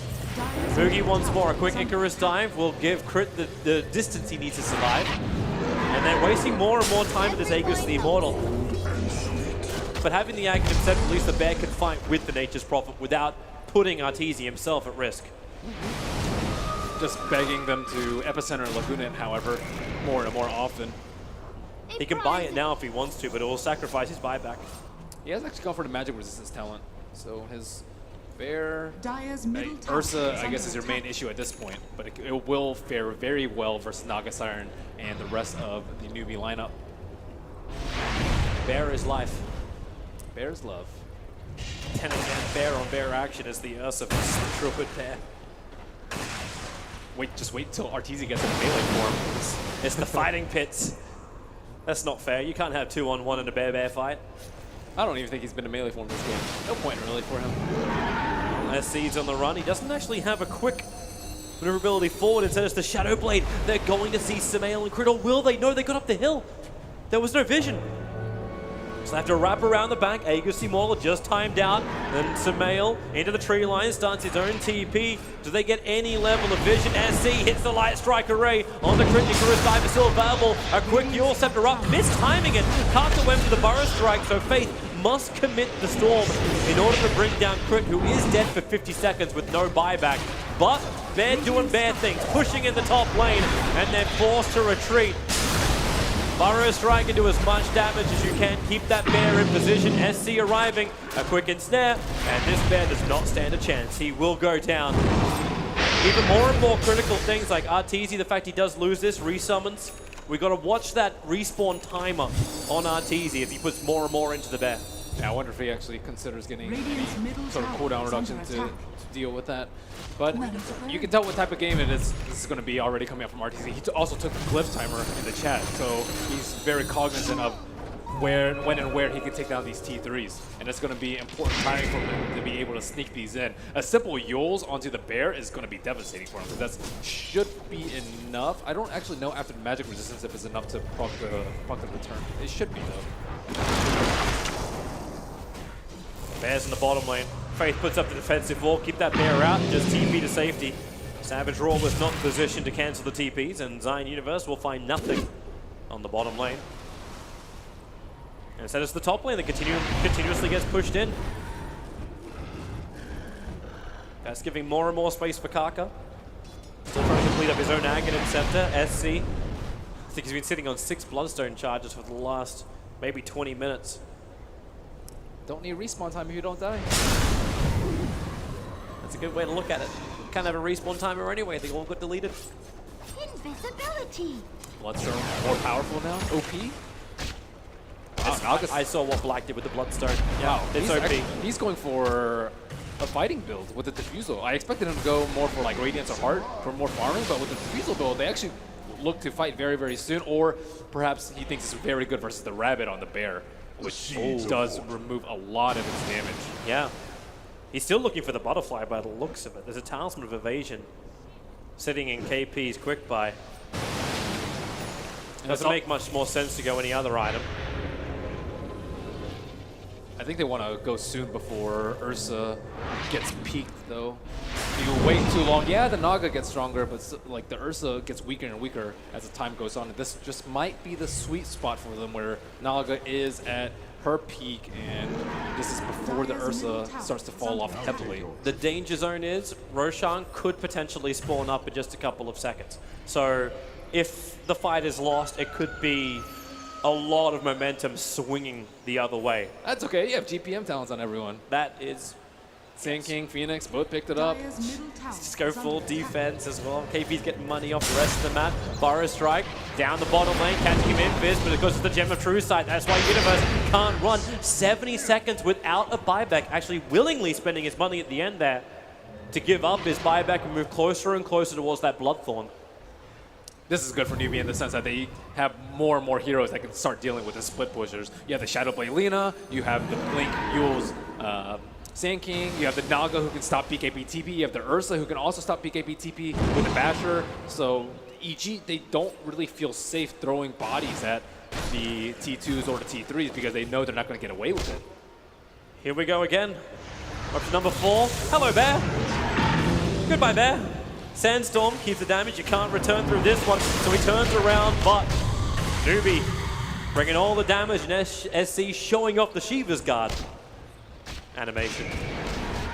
And losing Bear after Bear does not bode well. You never want to take a fight with your Bear when it's 2 minutes away. Yeah, this is the worst time as well, right? Because now you get the Aegis and another cheese into the hands of Newbie. You've already got one on SC, so they can start stacking these things up. And then if you do lose the bear on the push, you lose all of that power from the lone druid. Buyback won't matter at that point.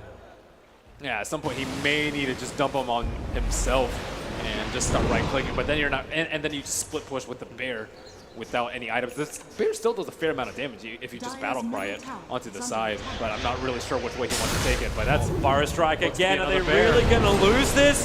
This is the second bear, there won't be another one for another 100 seconds. The Savage Roar out, but he can't return it. The damage to range is still enough. And they're going to allow SC to finish the job, so no bear for Arteezy and a big window of opportunity. 2 cheeses, 1 Aegis, no bear. I think they have everything that they need, and without the bear to split push, they're not going to be able to threaten the T3s in time. Looks like Naga Siren has come back. She does have the very low cooldown with the BOTs and the Octarine, so she can be back in the fight in 20 seconds. Not this wave perhaps, but the next wave coming out. And yeah, they don't have to worry about any cheese. Normally you're like, oh god, if we lose this fight, then Lone Druid is just going to destroy our racks or our T3s and our base will be in shambles. But right now, they can push on with ease. Yep, and SC's your damage dealer. Sitting out of range of the tower, lets Mugi give him the vision up the hill. Fortification has already been burnt by EG, and the tier 3 tower is just slowly going down. It's like SC is finally just happy to back off a little bit further, wait for the next creep wave to arrive. Arteezy's trying to keep that top lane out, but Naga Illusion's keeping all the lanes pressured. The power shot's not enough to kill off the creep wave, so when it comes again, Mugi to the front lines, the target that EG do not want to have. They're looking for the back lines. Oh, my Yule Scepter! It caught the punt. He doesn't actually have spaceship. Caught inside it. He'll actually bring down Samael. 90 seconds without him. And this is the opening that Newbie wanted. Push back in again. Oh, the bear came back to life. But will it be enough? The BKB from Mugi. KP, Song of the Siren. Universe is protected by his own BKB. They'll force-staff him away. They want to go for more. Crit being pushed forward, but he won't be able to reach anyone from Newbie. Faith is the closest. Starts his TP, but they won't know what the Savage Roar. He would have had to blindly do it up the hill to cancel that TP. Won't happen. They, I think, missed their timing with the bear, however. He was free farming for most of the game, but he just hasn't been able to put any of his net worth to use. They got a little bit of damage on that T3 on top, but is that really worth just the Ags Scepter upgrade for him? He could have been much stronger for these team fights, perhaps, if he didn't go for the Ag Scepter, but now they have no fight left in them, and the split push has been quelled by all of Newbie's efforts. This is problematic for them. They also just kited the egg. Universe was a sole hero hitting because of his BKB, but it's just a Nature's Prophet. And he didn't go for like an early Maelstrom. He had to build a lot of defensive items on his Nature's Prophet. This just got even rougher. Arteezy actually took the Monkey King bar out of his quick buy to try and get a BKB for himself, or either the bear. Probably the bear. But the butterfly just got completed onto KP. So direct attacking has become more and more troublesome. Everything else is straight disable from EG. And now it's EG that need more time. They just hit They level found the 25. bear again. Kill it off. There's another bear respawn up in 21 seconds. So it's not the end of the world, but it means there will only be 1 bear for this fight. It's the beginning of the end, though, Toby. It's the Doomsayer. Send the Nagas forward. Let the illusions do the work, and then SC hit from the back lines. Bit by bit, they will siege up EG and choke them out. You have to deal with SEC. Look how far away he's attacking from. He's below the high ground. It's hilarious too. He's moving in, and what are you going to do? You're going to send the bear forward? SC's just going to Yule Scepter it, and they potentially then lose the bear again. And this range rack is dead. Yep. Keep the buffs up. Keep the pressure on. Naga's taking care of the sidelines without having to even leave the mid lane. And if they really wanted to be cheeky, they could like sleep and then go for one of the sides that they wanted to. But Newbie disengaging at will.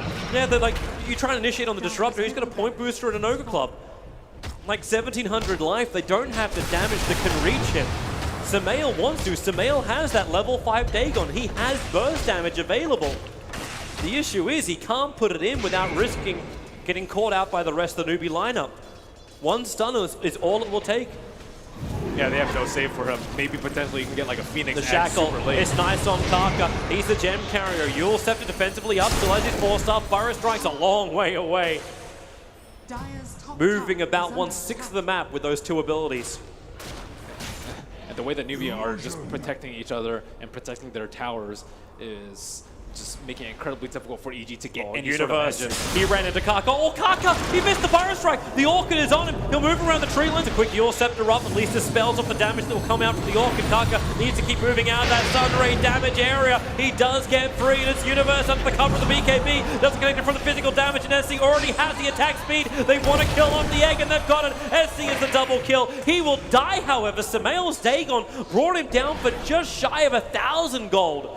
Going into the puck, it's not like 420 is already giving him enough. He'll take an extra grand. Yeah, and that is already Dagon 5 for him, and he's pushing forward. Lena, not enough Bloodstone charges to push onwards without the Nature's Prophet and the Phoenix up on the other side. But still, now Universe is in that position where, yeah, he can BKB, but he still has to run away. You can see them wanting to fight. 2 heroes down, even if he falls the buybacks. Got the economical advantage of about 12,000 going the way of Newbie, but you can always chip away at a little bit more, not to mention putting that 7-minute buyback timer on cooldown.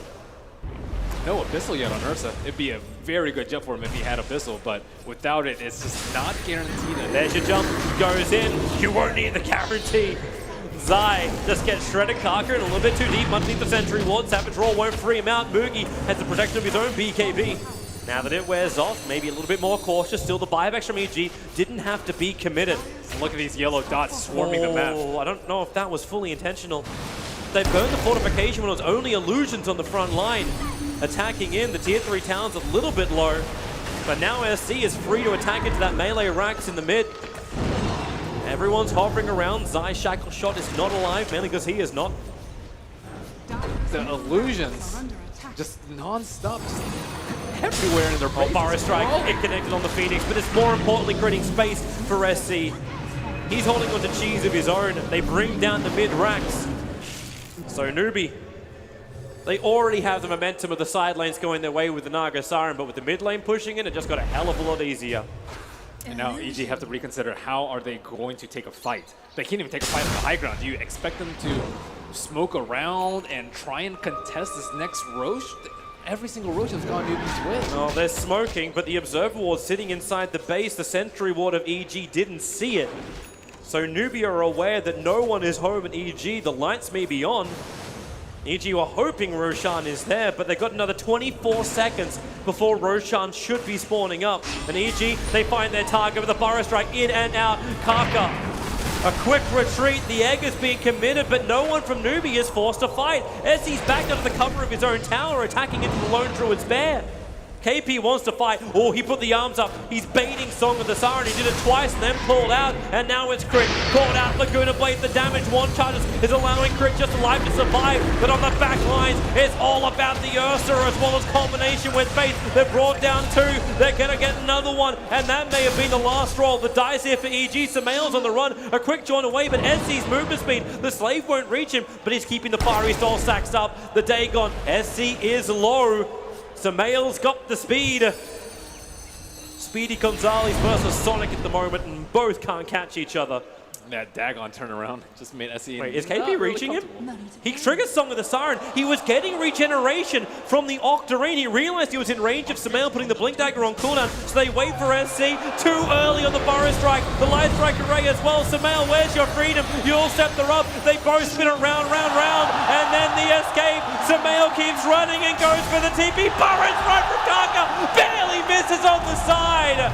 Samael will return home to tell of his tale.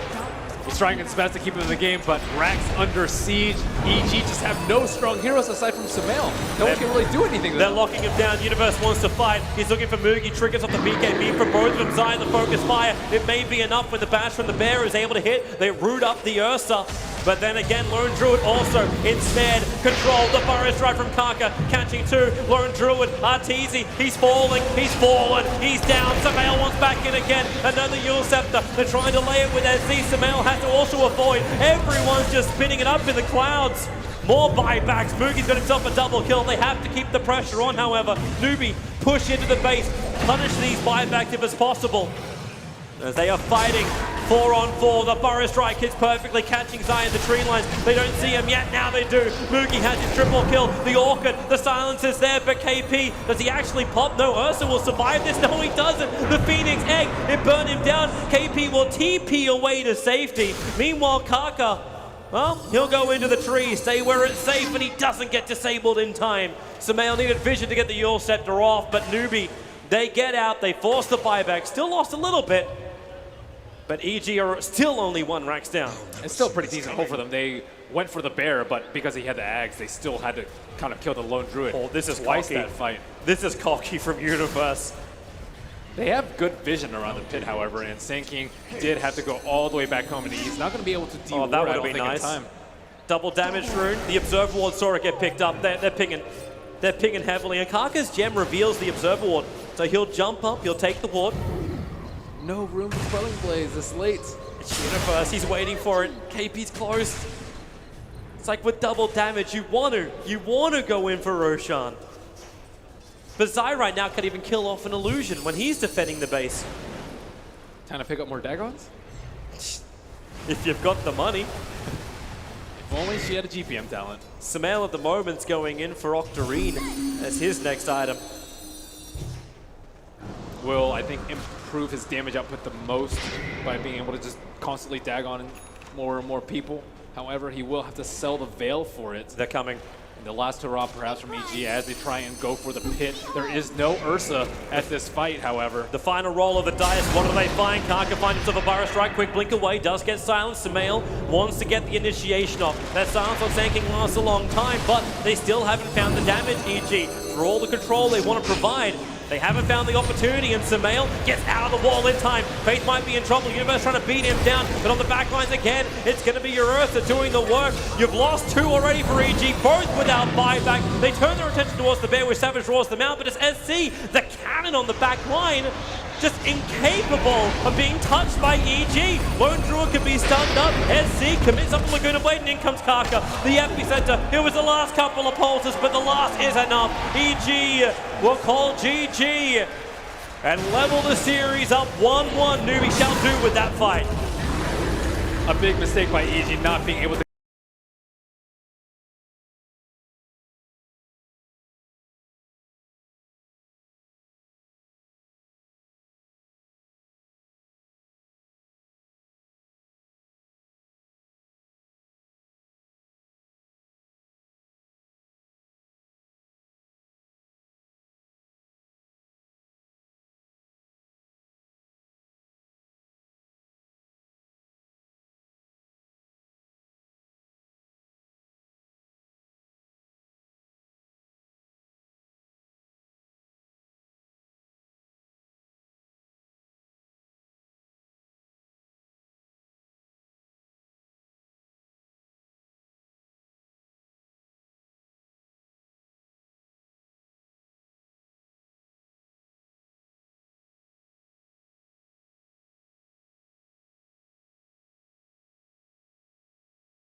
So I mean, yes, Naga on KP they played it before. Like it's nothing special, but it's not a hero that they picked up recently. So I do feel like newbie is adapting in this late stages of the tournament, and they will continue to have to do so when EG is going to be throwing curveballs left and right at them.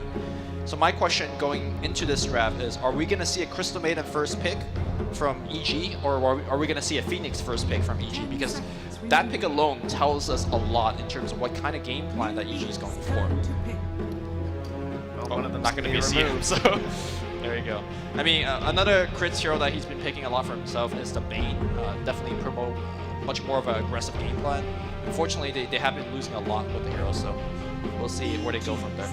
I do think second pick favors EG in this kind of situation and where we are at the bans at this point, simply because there's no chance the IO's getting through. I don't think there's any chance the Treant's going to get through anyway, so this kind of allows them to see the first pick and decide if they want to go for that puck-style draft once again here. 10 seconds remaining. Yeah, something to point out with regards to picks is that newbie has done so well on second pick this tournament. They seem to prefer it as well.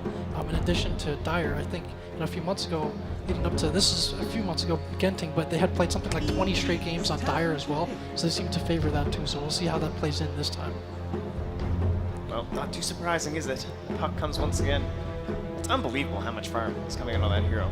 I can't really get over that. You know, it's not totally dependent on kills the way that we always tended to think about this hero, but the way he's moving around the map, catching up those stacks, getting all that gold up on top of him, just always using the orb to travel across the map as fast as possible.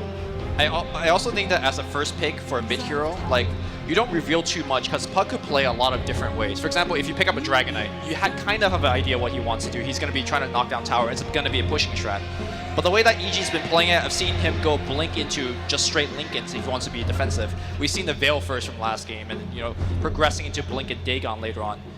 I mean, we all know Sumail is a genius on the hero, but in terms of a drafting perspective, I think opening with Puck is ultra safe, especially when you have two players that can play on your team. And it's, I mean, I don't think Puck is the reason why they're struggling in this series or tied up at this series. I think Puck is a hero that they should be picking first phase every time because it's just been working out for them. Is it the level 25 talent that allows Puck to have a little bit more variety in how you employ that strategy? Sure. Yeah, I mean, if it goes late enough, level 25 is, what, 420 GPM, blazing it for the team, buying wing shards and everything. But also, like, even before that point, we just see him getting Dagon upgraded. Just, I think he, like, almost did the most damage for the team, for himself. And he was making huge plays, so. We are going to see Rubik coming out here from newbie, and that's a hero that we haven't seen at all from them, I want to say. Well, I gotta say, after some of those Puck, you know, attempts on those ganks, you know, everything getting a little bit jostled around. There were some Yules, there were some missed stuns. This makes it a little bit easier. Seam's been removed, but we'll get ourselves an even faster stun in the telekinesis here. Some good spells for him to steal as well. And back to Louis' point, the versatility is just a super high value in this current meta right now, where maybe you don't have those heroes except for the ones you see banned out that people consider really overpowered. Being able to hide your draft a little bit, especially against a second pick or a counter picking team like newbie, has added value. Being able to put that hero into different lanes depending on how the draft takes shape later on instead of committing yourself. Right. Unless if newbie takes out the Drow Ranger, then I think the off-lane Puck gets a lot weaker. One of the reasons why Universe did so well in that lane in Game 1 was because of the Drow Aura. And we did see newbie commit a second phase ban to the Drow. We'll see if that will be the case here as well. Seems only fitting. Don't want to have to face that. We've already talked about the long cooldowns, their power with the Enigma and the Tidehunter. Just makes sense to avoid the hero that's just so good at enabling the rest of your lineup to fight into that. So, taken out. Our Lifestealer has also been ceremoniously removed every single time with the Juggernaut. Perhaps another game where he won't make it through, but it will be that team fighter that they like in the Enigma. Turn to battle. Does that leave our Tidehunter out once again for newbie? I mean, Rubik, Sand King, we've seen a lot of Kaka Sand King, and it also feels like newbie are constantly opening with their duos. Still have that off-lane position open.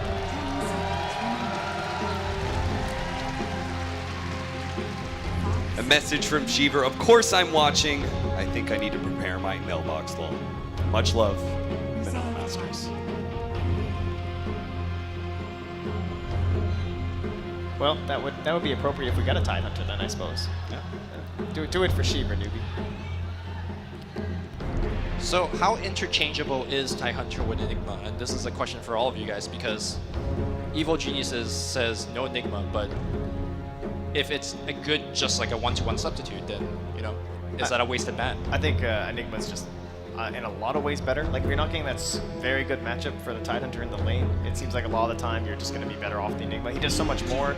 You know, he's the threat of Black Hole. He's like holding it, and you have to play around it. Tidehunter is the just kind of like, oh, he's there and he's going to Ravage. You're like expecting it to get a much larger AoE. It just kind of gets slapped down in the team fight. So Enigma always makes his lane work, right? Yeah. He's able to deny the creeps, to pull the creep wave back. He's able to go jungle.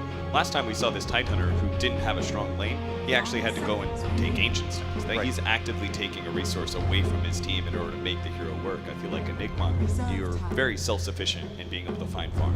Yeah, that's the thing. Enigma can go into the jungle as well, but being able to deny that range creep is an early advantage in lane. And then the other key difference between the ultimates, of course, is to being able to pierce BKB with the Black Hole. Definitely, yeah. And then finally, if you look at most Enigma's build-up, you have the Octarine Core as part of it, the refresher, so the cooldowns end up being much better for Black Hole if you manage to farm and get to that later stage of the game. I think the difference for me is that Enigma, while, like you said, have the better laning stage, he also needs more before he could teamfight like the way that Tide does, right? You need a Blink, you need a BKB. And in the context of this draft, as we see an Enchantress out of EG, is that Warlock is pretty much a guaranteed way to cancel the Black Hole throughout every stage of the game. So I'm surprised that they actually wasted, or not wasted, but selected to ban out Enigma on the 4th. I thought their team was already quite well equipped to deal with that. And this could make things very interesting coming to the next pick for Universe as well. Thinking about something like the Enchantress and the Batrider, perhaps someone who's, again, we're talking more about like control, maybe not in the AoE sense that we've perhaps thought about, but in terms of like common dual lanes, that Enchantress Batrider is something that just shows up and is extremely difficult to deal with. We've already lost the Juggernaut for handling it. We've lost the Faceless Void, which is also considered a fairly survivable guy down there. Might be time to even consider something like that Lifestealer for newbie. We haven't seen any attempts of Evil Geniuses to employ either one of the big-time junglers, Enchantress or Chen, but they have faced up against it a number of times. Is this, again, them taking a page from NP's book? Thinking about that, I think it could very well be. I expect him to go with a much faster strategy this game. I think with the Enchantress on Radiant, obviously they have good roaming presence early on, but helps him secure Roshan as well. And if newbie picks heroes that are a little bit too cooldown or item dependent, we could see EG trying to go for what they did in the earlier winner bracket series against newbie, where they wanted these kind of fast Roshan push strategies. I think the pushing strength of the Enchantress, as shown by EP, is timing a push with the siege units. Every 5th minute mark, you're going to have the siege unit. So 5 minutes in the game, if Zyva is going to be playing it like MP did, you grab one siege creep from one lane, you march it down to the other lane, join up with your siege creep. And if you look at the current hero, yes, Sand King, Rubik, Lifestealer, they have some decent AoE defense against the push, but none of that actually applies to the siege unit itself. So I feel like the siege push from EG can knock down those early towers very effectively. Speaking of towers, trying to find other heroes to maybe engage in that early push if they find themselves in a bit of a lead. We've seen Arteezy go on that build where we were talking about the puck being very versatile because of the different talents and different builds that you can go for in terms of like this early game fighting or this mid game fighting. We've seen it from Arteezy too on the Razor. You know, sometimes getting the ult rated 6, for example, or sometimes delaying it out. Sometimes going for this Blade Mail and the Aghanim Scepter, or sometimes just going for the more standard, just kind of run at you and actually kill heroes rather than buildings. But the Batrider does come out here. It will not be for Evil Geniuses. It's going to be joined over on the side of Newbie. It's going to be paired up with a Sand King Lifestealer and a Batrider Lifestealer now. So plenty of initiation potential here for the Infest. This was one of KP's stronger heroes for a long time, and then talking about EG going back to yesterday's series, obviously they ran Razor in both games, and again, this being able to lane strongly, a good matchup against Lifestealer. If the fight goes a bit long, Lifestealer ends up losing all of that damage, and then being able to be a core that other teams generally don't want to fight into, but you don't want to have to be chasing them around. So if they can force those early pushes with the Razor as a focal point, and then Newbie has to fight into it, it's very difficult. And also to mention that Newbie's disables are point target, and Razor tends to do very well against that. Guys, the SC Queen of Pain is in the pool. You got a mid laner that could be resistant to the Enchantress gank. You got a vehicle for the Lifestealer to go in. Last time, SC's Queen of Pain did get destroyed by the puck, by Sumail. But it's still one of his most comfort hero. It adds a lot. It adds a different angle to the team fight, right? Lifestealer gives you the physical damage, and Queen of Pain gives you the magic. And I think that's a great pick for Newbie. I was actually surprised that EG decided to ban out the Storm, because I think Storm has some sort of weakness against the puck as well as the early Enchantress backstabs. But we'll see how things go. Interesting ban out here from Newbie too with that Medusa. Yeah. Assuming that it could be the Universe Puck, again, without the Drow, but would have the help of an Enchantress, which could also be a That's very definitely a great formidable point, dual yeah. offlane. Like, that would be very scary. So, understandable, but Evil Geniuses will still have the option here. Could definitely still see, depending on the zero from Newbie, maybe something like a Legion Commander as well from Evil Geniuses. Tends to do very well against the Lifestealer and the Bat Rider. Seems like if Newbie ever pick a melee core at this point in time, they're always going to look for that Medusa last ban, simply because it is such a hard counter. I think they could maybe look at something like an Ember Spirit here. There isn't too much hard lockdown coming from EG. They need some way to kind of take some of the pressure before this Death Ball forms, give them a little bit more map presence. Okay. Well, speaking of Death Ball, how about we just take one for ourselves, right? A little bit of silence here up against the Puck. Some pretty heavy nukage coming out here as well, up against the Enchantress too. When you're looking for someone who's not too focused on those right clicks, should be chomped down by a Lifestealer too. So could potentially be a rough game here for Zai, assuming he winds up on the hero. Yeah, don't underestimate the cast range of the silence, especially out of fog when you're smoke ganking. It seems like Puck is demanding a lot of control. Now you have pretty much everybody except the Lifestealer that has a way to actually deal with the Pucks. And you definitely need that against Sumail. He definitely was the Houdini of that last game. I think that might have been a bit of a deny pick from Newbie as well. It's something that would have fit EG's lineup potentially pretty well too. Now Evil Geniuses have to decide what is their tempo going to be. So they will indeed go with the offlane Puck once more. We will get ourselves the Ember Spirit. Speaking of deny picks, thought it might have been something for Newbie. Sumail will be taking up the mid lane for EG. A high amount of mobility on the side of Evil Geniuses, but a huge amount of initiation on Newbie. They've got Sand King, Bat Rider, plus the Lifestealer inside, all leading into a potential pick that turns a Death Prophet push into maybe a straight up early Rax. Jack, actually I'm not going to start with you. Lumi, I'm going to force you to actually take I've been going a side first every time. Have you? Yeah, oh, I've okay. been going first All every right, fine, time. very well. Jack, you choose first then. Quiet man on the end. I think Newbie could have some issues with scaling this game. I think they need to get off to a really good start, and the pressure's on them for that. So I like EG's draft this game. Oh, finally, I'm so glad I get to disagree with him. He's been wrong every time, and I just copy you. No, I'm going to go with Newbie. I like their draft. I think they have a ton of initiation, as you said. I'm just going to try and go for these picks, and I'm not sure if the Ember is really going to find that right timing. It feels like he might come online a bit too late to help out, but we'll have to see. I feel like this is straight out of MP's playbook. They combine Enchantress plus Ember extremely well. We're going to see towers just get cut off like really, really fast. So definitely going with EG.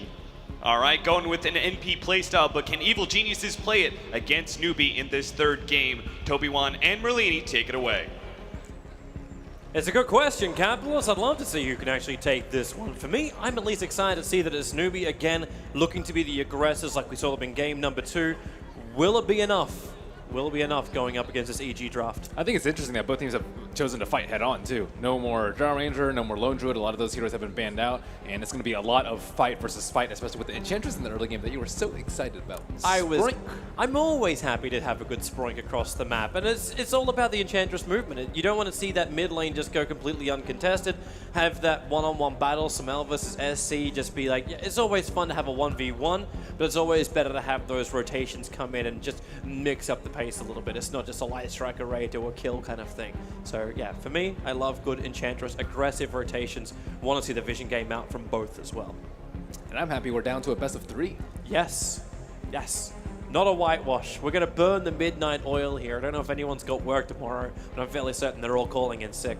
We are going to stick around until the end of this series.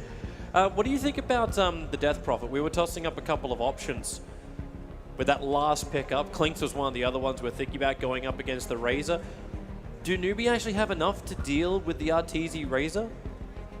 I think so. I think the Lifestealer and Fast Bombs are going to be really strong this game, but they did need some sort of team fight, or else they would just have too much gank and not enough just straight 5-on-5 action, which was mostly EG's issue in the last game.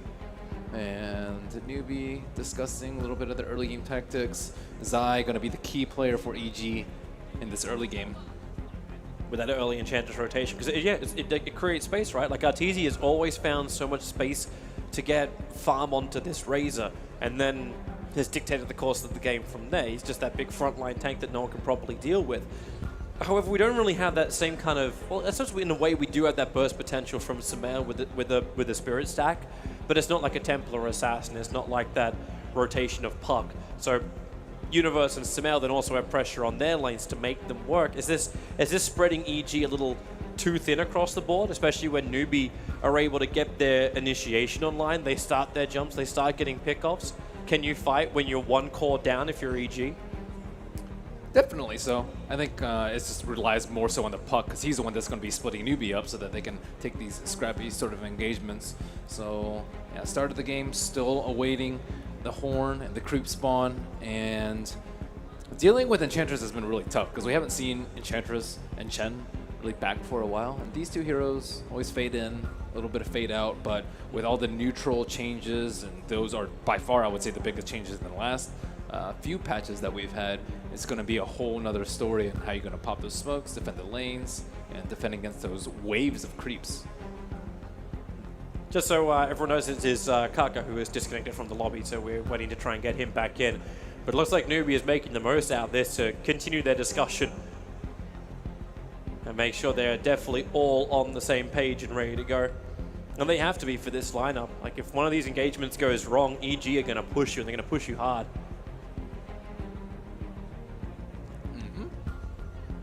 I wonder how the mid matchup is going to go. Death Prophet versus Ember is actually not Ember favored at all.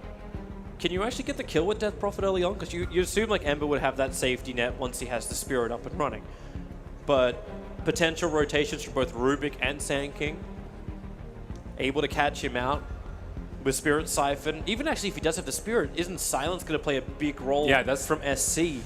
That's the thing. I think Ember struggles a lot versus long duration silence and a lot of physical damage. So Death Prophet, even if she does not do very well in the early game, then it will be Death Prophet favor later into the game.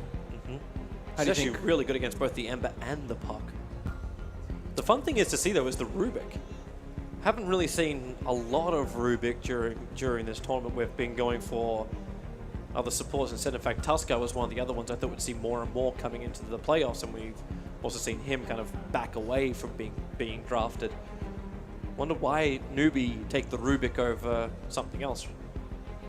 Not particularly sure myself. It's like an interesting opener. Like you start with the SK Rubik. It was a very popular opener in the Chinese scene for a while because you can put the Sand King in multiple roles, and Rubik's also flex support. You can roam with them, you can roam in the off lane, you can secure your safe lane. I suppose he's that good instant control as well. Be able to grab that telekinesis depending on his spacing around Warlock. The ability to return almost any of Warlock's abilities will be very useful in the fights.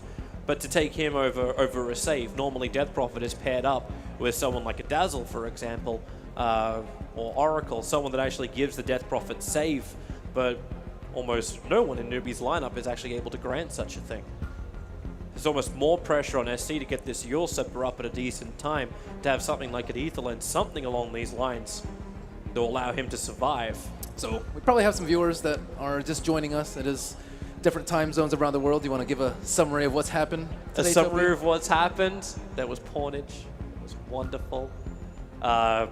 Basically, we fought through the lower bracket, so EG had a terrific battle with NP, and were able to come out on top. They did have to go the full distance, and now we sit 1-1'd up in this series, as EG was able to pretty much dominate game one. It actually looked like we're going to have ourselves a complete whitewash. We didn't even hit 30 minutes on the game timer before EG were able to draw their way to victory, and then Newbie came back and were just really superior with split push, with EG going for more of a unique and different draft. The Wind Ranger support from Zai having effect early on, then just completely falling off, and Universe on a very old school hero for him, the Nature's Prophet, not really having the same influence as they would have liked.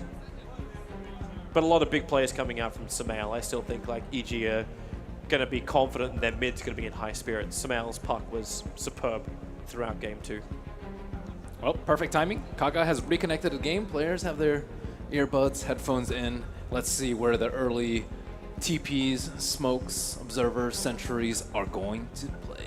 Yeah, want to see how they actually play their vision, how they play the lanes. And that's something which we kind of broke down almost everything else, but we didn't break down the lanes. You got a Lifesteal of Rubik as well as SK. This is the makings of that tri-lane that Newbie liked to go but then that puts KP on the Batrider into the safe lane. Is that actually going to be enough to go up against what could be a potential aggressive Enchantress roam? How does Batrider actually go one-on-one with a puck? I don't think you go one-on-one there. I think if you have two supports in a safe lane, you're going to have a lot of issues trying to help out the Death Prophet. I think Death Prophet's the key here that you're looking to gank if you're Zai and pressure a lot early. So you just shore up your safe lane, have the life stealer there, and let KP get as much farm from the side camps as possible? I would prefer that because I think they could roam in between the safe lane and the mid lane much easier. And of course, Numi winning out with the Tower Ward. The towers do look a little bit sweeter and flashier. Some things never change. Unless EG are now going to spend about $1,000. And then they can win the next one. Prepare for battle. All right, so Zai, you want to see that early warding game already with his early TP out? 2 Observer Wards on him too. He doesn't actually even use the cover of smoke, just prances his way into the dire jungle. Oh, 340 Moosby. You know that no one else is going to beat you over there. It's okay. It seemed a little indecisive with the way he was running through the tree line, but puts the ward higher up in the lane. That's near impossible to D-ward if you're a newbie. That's just... Normally you place a sentry like very far south, closer to the river, or closer to the neutral spawns, neither of which are going to catch this ward. And we see Crit also protecting this choke point into the EG jungle. They need to protect the camp so that Zai can get an early creep to start harassing. And normally you do start from around this area if you want to pressure. And we see that smoke already. Kaka with boots first. They want to be aggressive. They want to get in there. Interesting to also see the movement from SC. The smoke breaks on him, and it's an observer ward for observer ward. Both sides will understand that ward is down, but as Zai starts the D-warding, Newbie may have the opportunity. They want to go in. Kaka needs to get the Burrow Strike, but Faye's going to begin it with the lift. Pick him up, throw him down, Burrow Strike through. There's no slow. Zai, open wounds on him, back to the tree line, but Moogie with one last paw swipe. The Life Stealer shall feast tonight on flesh. They won't reach the rune in time. Faith, you know what he wants to do. He didn't have the range, however, and he also didn't have the cooldown. Telekinesis was coming off cooldown, so it would have been reliant on that level 1 Burrow Strike to work. And now the Enchantress has to think about securing her safe lane, and that's not really what you want to do. You want to get kills on opposite cores, but Lifestealer is going to be near impossible for her to gank. Okay, they haven't deep-watered the Observe Ward. Maybe Newbie didn't cotton onto that happening. Unless they brought in their own sentry. They used the other sentry to block up the camp on bottom lane. Yep, just a pull camp though. So Warlock's going to have a much more difficult time. Looks like the first creep will be a Satyr Tormentor to torture these poor supports. I was trying to push Kaka out of the jungle. But if you're Newbie, you've got to be happy with this as well, because it means SC's not going to take any extra harassment. So he's able just to go one-on-one with Samael. A good matchup for him, for sure. Yep. So Faith is coming down. They're going to commit. Kaka got the Burrow Strike available. Going to go first onto RTZ. Shadow Word will give a little bit of extra life. Faith still has telekinesis available. The Satyr is on the way from the Enchantress. So if Kaka drops down low, he's going to get hit by it. So is Moogie. RTZ alive. He has enough to survive. The Shadow Word regeneration was too good. There's another Hadouken off cooldown right now. Let it fly. Faith so low. One more attack will do it. Hadouken in 3, 2, 1. Burrow Strike. Hold it off. Let it fly. Can he actually hit the long fly, Faith? The coattails of the Rubik shall not count as a hitbox. Man, Kaka's been playing so well in this tanking. I think sooner or later it might be ban-worthy material. He's just in perfect positions with these stuns and setting up so many plays for them. I also think the way that he split pushes in the mid-game is very problematic and not something that he can do with most supports. But Enchantress doing her work in the early game, that little bit of HP regeneration too, combined with the Shadow Word, made it near impossible to kill the Razor. And Feast is very good normally, but versus heroes on that low of HP doesn't really do enough. It wasn't enough to finish him off. Love watching this top lane where KP continues to feed the puck power. He's trying to zone out Universe by getting a lot of sticky napalm charges on him, but because Universe completed a full magic wand, he started with this. He's got 17 wand charges. So even if KP feels like he's got the advantage here, Universe has to get out of jail free card. The Universe has a lot more base damage, so pretty much KP will not be able to deny that much at all in this top lane, but with 4 sacks, that is way too threatening for him to deal with. And Sumail, he does have the Observer Ward, will spot out Kaka, but he just can't come up close enough to creeps. Karka's actually in the perfect positioning where the observer doesn't properly see him until he just moves in and gets hit by the tower. So, why? They have vision on me. I wonder how that happened. I wonder if he's going to pick up an early level of Slide on the Ember Spirit to perhaps see some... Just burrow try and strike. dodge Karka. Yeah, you can also dodge the Swarm, but the Link will stay on you, sadly. Well, Karka's still unable to have an influence when he's perfectly visible. Sai wants to continue to farm. Spirit Scythe, just a little bit of harassment onto Sumail. His SC 10 CS up above Sumail, wants to keep harassing him out. Enchantress needs to spread her creeps out. She has a Golem and a Wildkin, but the Wild Wing just died and not really able to pressure any of the lanes with this. And also, She's going to smoke. yep, But she just smoked right on top of the Dire Observer Ward, so Newbie are very well aware. it's also an impossible kill because Ember Spirit has no mana. There's no way you get this kill by yourself. He doesn't even have his bottle yet, and this he's just spamming out because he's already got his bottle. Picks up a Clarity, picks up some raindrops. It's because he opted for the boots first because he wants to be able to break the Spirit Siphon. So he's not going to die, but his farm is going to be very limited because of it. Also, Zai knows he can't get the kill over in mid, so instead, move up towards the top lane. Now, there's not a lot of damage out from Universe. He's got a 2-1-1. Nothing unusual about that, but it just means he doesn't pack a punch if he wants to try and do damage to the Batrider. Faith is just waiting who is going to strike first. Well, EG are well aware of this. Again, that Observer Ward is still up. It's got another 1 minute left in its life, and Faith, well, okay, Zai, get a solo kill, pick up, throw down, stuns up the creeps. There's no Hadouken available, so Faith back to the protection of his tier 1 tower. That Mud Golem wants to go in deeper. The double Mud Golems will actually split out, but Faith's back to his own tier 2 tower. Run, Bambi, run. Oh, Amber wants to fight, but you got Sand King as an Invis rune. He's ready to go. A quick Burrow Strike. The Spirit Cypher's doing work. The Flame Guard will come up, so Sumail has the protection from the magical damage. But once again, Sumail, short of the money he needs for his bottle, short of any ability and mana to actually push and control this mid lane. He's just there to survive. He's not really there to get kills. So no deaths, exactly what you want from your Ember Spirit. Yeah, you're going to lose out at CS versus him, but that's okay as long as your Enchantress is getting something. And Zai is forced to run around a lot, but at least he's getting some levels, already level 3 on the edge. That's good for her. And now she comes up to this top lane. It's where Moogie has come to farm.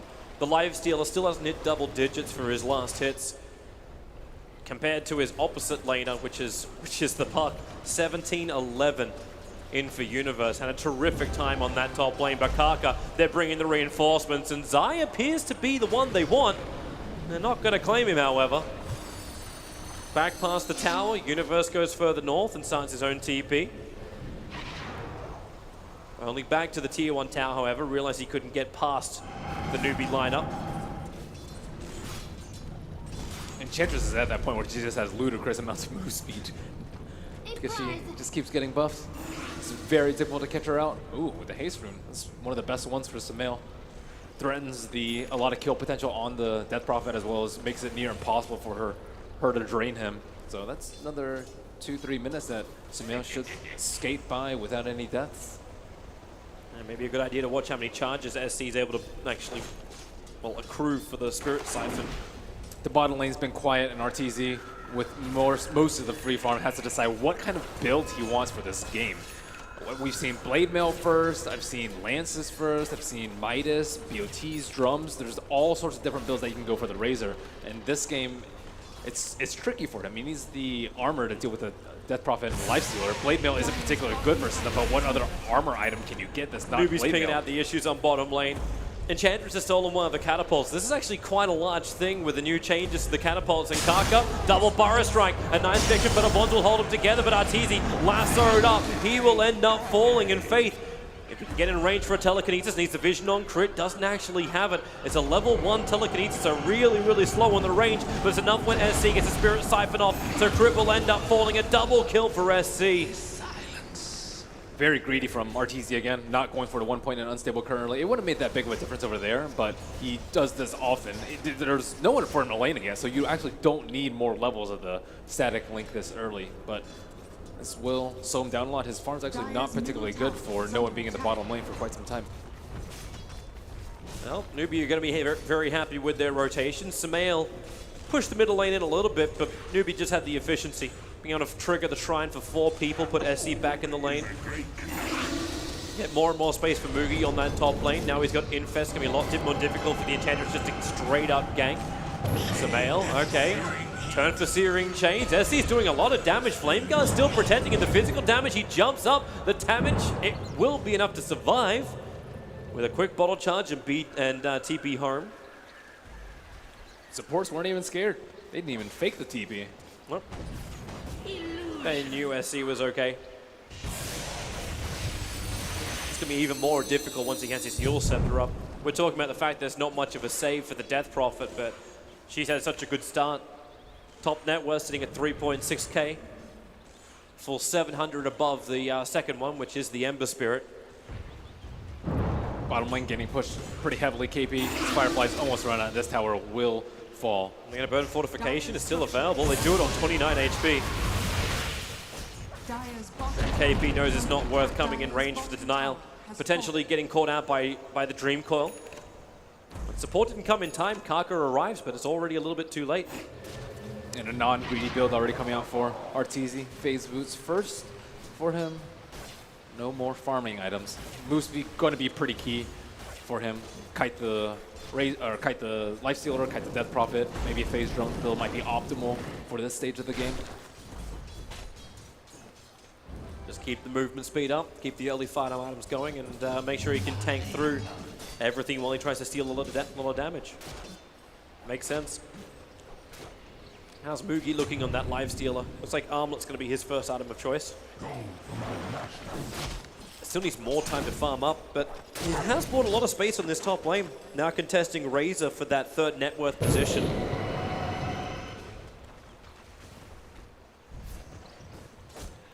And with Arteezy on the top lane, support has to arrive. KP, as well as Faith, are on the way under the cover of smoke. They will be able to come up behind Crit. And because they're taking the southern road, they're not actually going to have Crit trigger their smoke until now, so they can move up. They understand that he's got to be nearby in Faith. Well, they move to the other side. They want Arteezy. They don't want Crit. Crit doesn't have his ultimate just yet, so he's no threat to this newbie lineup. Faith, however, Arteezy with that damage will be.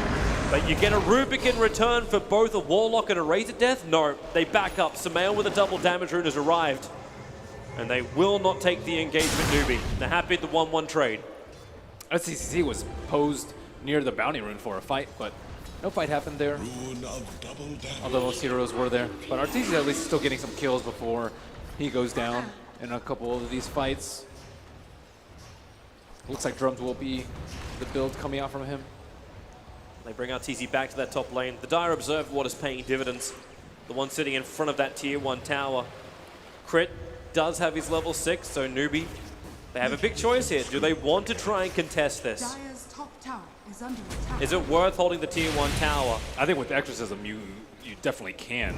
But with Batrider using Firefly for creeps, Radiant's middle tower they're not is going to have a under big attack. tool available to them, and SCCC is not even there. He will blow Exorcism on the mid lane. Yeah, actually gets Crit. Oh, he faked the first rock drop, hit the second one. SC needs to run. He needs the movement speed of life, and he's got it. So you already bait out the Warlock Golem. SC should not continue to take that punch. He's so low, and Crit actually gets the last tick of damage to ensure the kill. Mugi, however, looking for revenge, won't happen. Doesn't have that control from Kaka, and I don't know if Is under attack. really that was the intention of SC to go back and take the last punch from the Golem. I think he took 2 hits from that. He did. Maybe he didn't see the Shadow Word on him. I'm not exactly sure. It was a max Shadow Word from Warlock. You usually don't see that maxed up, so perhaps it's expecting level 2, maybe 3 perhaps. Early upheaval, often the choice for these Precision 5 Warlocks. Dire's middle tower. Newbie's coming into the mid. They're looking for Crit. SC's able to get the slow from the Spirit side, but combining up with the open winds. Kaka, nice Burrow Strike, actually keeping Razor out of the play on the back lines, but in comes your Ember Spirit, perfect side of the fifth, into the double Spirits. Samael, so much damage to give him a double kill with Zai behind him. They may just have enough to wipe Newbie underneath their own tier 1 tower. Faith running distraction plus disable with that telekinesis grab. Yeah, that's a small mistake by Death Prophet. And costing them huge as EG get away with a big team fight there. And they actually pushed the towers as well. Took the tier 1 tower after that top fight. And now the mid-tier 1 tower, that's all the tier 1 towers lost from Newbie. A dangerous prospect when you're only 13 minutes into the game and the Enchantress is getting momentum. Certainly so. And keep in mind that the kill for the Death Prophet also went to the Warlock. You don't really want to feed Warlock these early kills too. Get him that early Midas and things just get worse and worse. You want to keep him as broke as possible. You want broke, you can look at the Rubik. He's sitting on 1k gold. The other one who's really short of his item is Kaka. That bottom lane Sand King still praying for a Blink Dagger. It took him forever to actually complete his magic wand. They've been forced to run around a lot and try and put out fires around the map, but they didn't really yield too many returns. And also the Batrider has been forced to fight a lot with them. However, he is closing in on his Blink Dagger after this wave. He should be able to get it. So now perhaps time for them to smoke up. You make use of their Infest Bombs to try and pick off some heroes. However, I'm not sure how many heroes they can exactly kill with the Infest Bomb. He's not that farmed on the Lifestealer. He also has no Blightstone on the Lifestealer, which I think would be really crucial for getting these picks during that very short duration disable from the lasso. Even just a casual one would be nice. Doesn't need to convert to anything later on if he doesn't want to. He's also versus low armor heroes, like Ember is pretty low armor, Enchantress is very low armor as well. Bottom lane Kaka, run through the tree line, Sparrow strike down, follow the Fatal Bonds, crit, hard Zai! The Centaur's at the right place at the right time on the right bat channel. So you kill off the Sand King, the pressure will now come to the tier 2 tower. Zai does need a little bit of mana. The one charges will give it to him, so now at least he has Rock. He won't have enough for any kind of combination. And no one's really running mana boots. Even Universe is shy of his Blink Dagger. Dire's bottom tower is under attack. And they're doubling up on the drums too. One on Zai, one on Arteezy. I think this T2 push would be much more difficult without it, but they also have level 4 untouchable on Zai in case they do want to go for Dream Rogue. Coil is out, KP being caught out, Moogie wants to go in, the Rock will drop, but SZ turning on the Exorcism, they want to retreat back to safety, their tier 2 tower, but Smell won't allow it, here comes your proper Rock, in she goes, Arteezy is the double kill. It was the control from Crit that does the work. And keep the movement forward. Very nice retreat by them too. And there's that Observer Ward to the left, so if you TP to the Shrine, even if you have the smoke, it's going to pop, and they were able to get the coil onto the Batrider, which is just devastatingly bad for him. That was supposed to be the Blink reveal, the Fest Bomb. That was supposed to be their ticket to get a hold on this mid-game. But now you can transition easily into more T2s with the drums or the Roche with the Max Untouchable on Zai. He's already prepared for this. This is a terrible position right now for Newbie. They do have the heroes which will allow him to come back in, but moments like this, your Infest Bomb, which just ends with a Rock drop, holding him in position, and the retreat to the tower, but Samael, the perfect time to come from behind. And you can try and drop that Rock in return from the Rubik, but it just, nope. And also, they use Exorcism. Death Prophet used Exorcism and then immediately died. That is your worst nightmare as a Death Prophet. You're already struggling to get farm, but you need towers, you need to win some more team fights, and they're doing none of the above. Double damage! It's wonderful for you, Enchantress. She has the range creep as well. Her voice is so happy. I just love how she actually prioritizes keeping this siege creep. As long as she can keep this up, every time they win the fights, you got more and more push. They need that extra little bit of damage too, because they don't have great tower hitters. Razor's like so-so, but he doesn't have great range. Ember is the worst, and Enchantress she has the good range, but she doesn't have any attack damage or any survivability. So having these extra little bit of creeps to reinforce their T2 siege is pretty imperative, and they will try round 2 with another smoke. However, Firefly has just been popped, But they got the target. They have Arteezy as well as Zai, but no, KP doesn't want it. The problem is if he goes on the Enchantress, then he gets linked up immediately by the Razor, and the Lifestealer will immediately die. And if you go on the Razor, you probably won't kill the Razor, and both of you guys will die, because you'll get the Unstable Current as soon as you lasso him. So there was no good target for him. Lose-lose situation. EG probably understood that as well. They Radiant scanned the bottom entrance through the river, so they understood that Newbie wasn't coming from the south. They move in force to the north, and Newbie have to back out. They definitely need a blink on Sand King to be able to have some of these fights. They need to lure them into a position where they can turn around with Epicenter. I think that's the big X factor in these fights, that they really need to win a team fight. It's not going to be extra. They may not have the time. SC, the drum charge gets triggered. They'll see him. The jump forward and Dream Coil commits, even connects onto Faith as well. Arteezy going for the double kills, letting SC die to the rest of his team while hunting down Faith past the tier 2 tower. And this just turns into a push and more dominance from EG. And this quick pace of game is what Newbie fears the most. They aren't able to match the early roaming of the Enchantress, and they don't have any time to farm with the support items. One of the biggest weaknesses of a Sand King is very useless in this 5 to 20 minute phase of the game if you don't have a Blink Dagger. How's he supposed to initiate? How's he supposed to escape in these fights? How's he supposed to get off a good epicenter? Even if he does now, Arteezy has just brought up the Blade Mail. So anyone you want to initiate on, especially if it's the Razor, you're just not going to be able to kill him. Yep, now he has plenty of armor.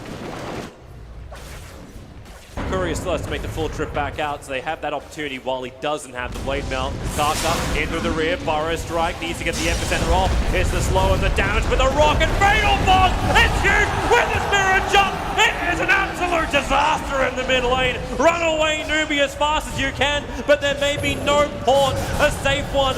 Well, jump is on a Wild Wing, but it's a neutral. That can be killed, it can be claimed. And the Impetus will do the work. The Slide of Fist doesn't do enough damage. The armor toggle from Mugi gets him back to the tier 3 towers. But you could see Warlock just winding up that Golem for the punch. And you mentioned it, it's like, why pick the Rubik? He's not that huge team fighter that they need. Instead, we see the Warlock in the perfect position. He's just outside of the map, and look at that Remnant with Fatal Bonds. My goodness. Brutal. Savage. Pulled. Yeah, the Veil too. Oh my. Oh. Well, consolation prize will be the Golem. At least he gets 100 gold for that.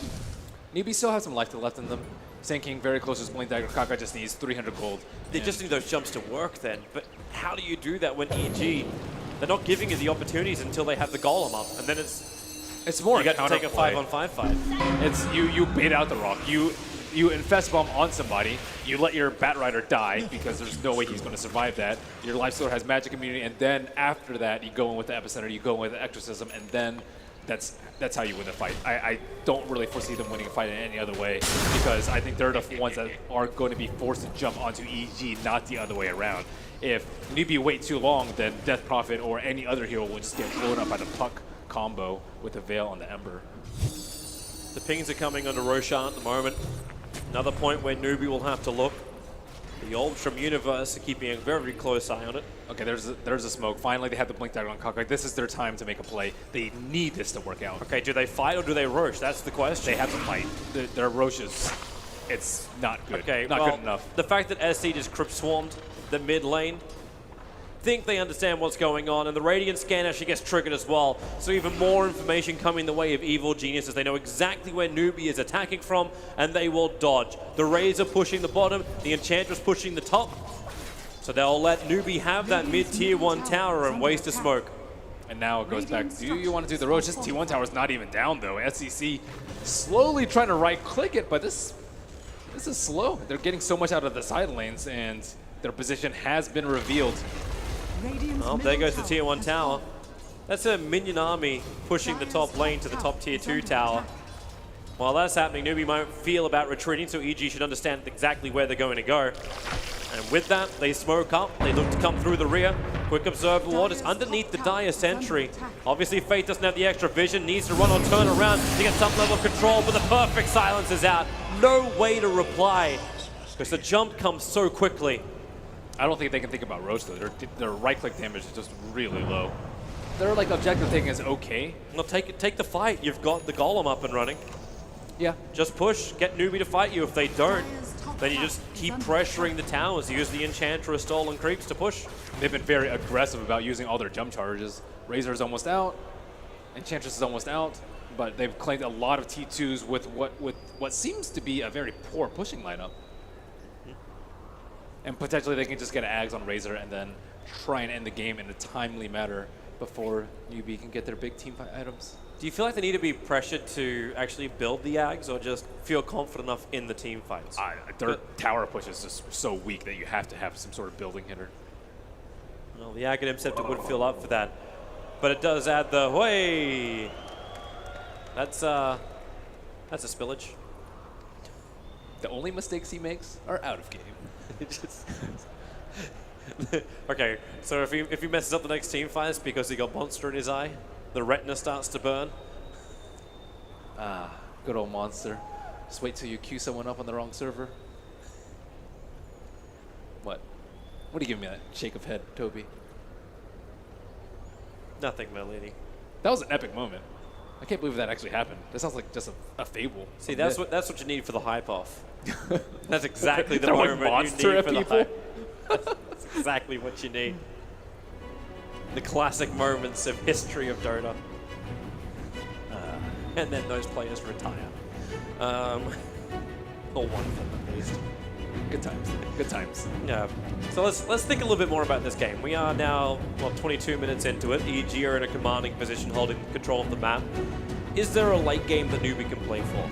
You can't think that far ahead. You have to survive the early game.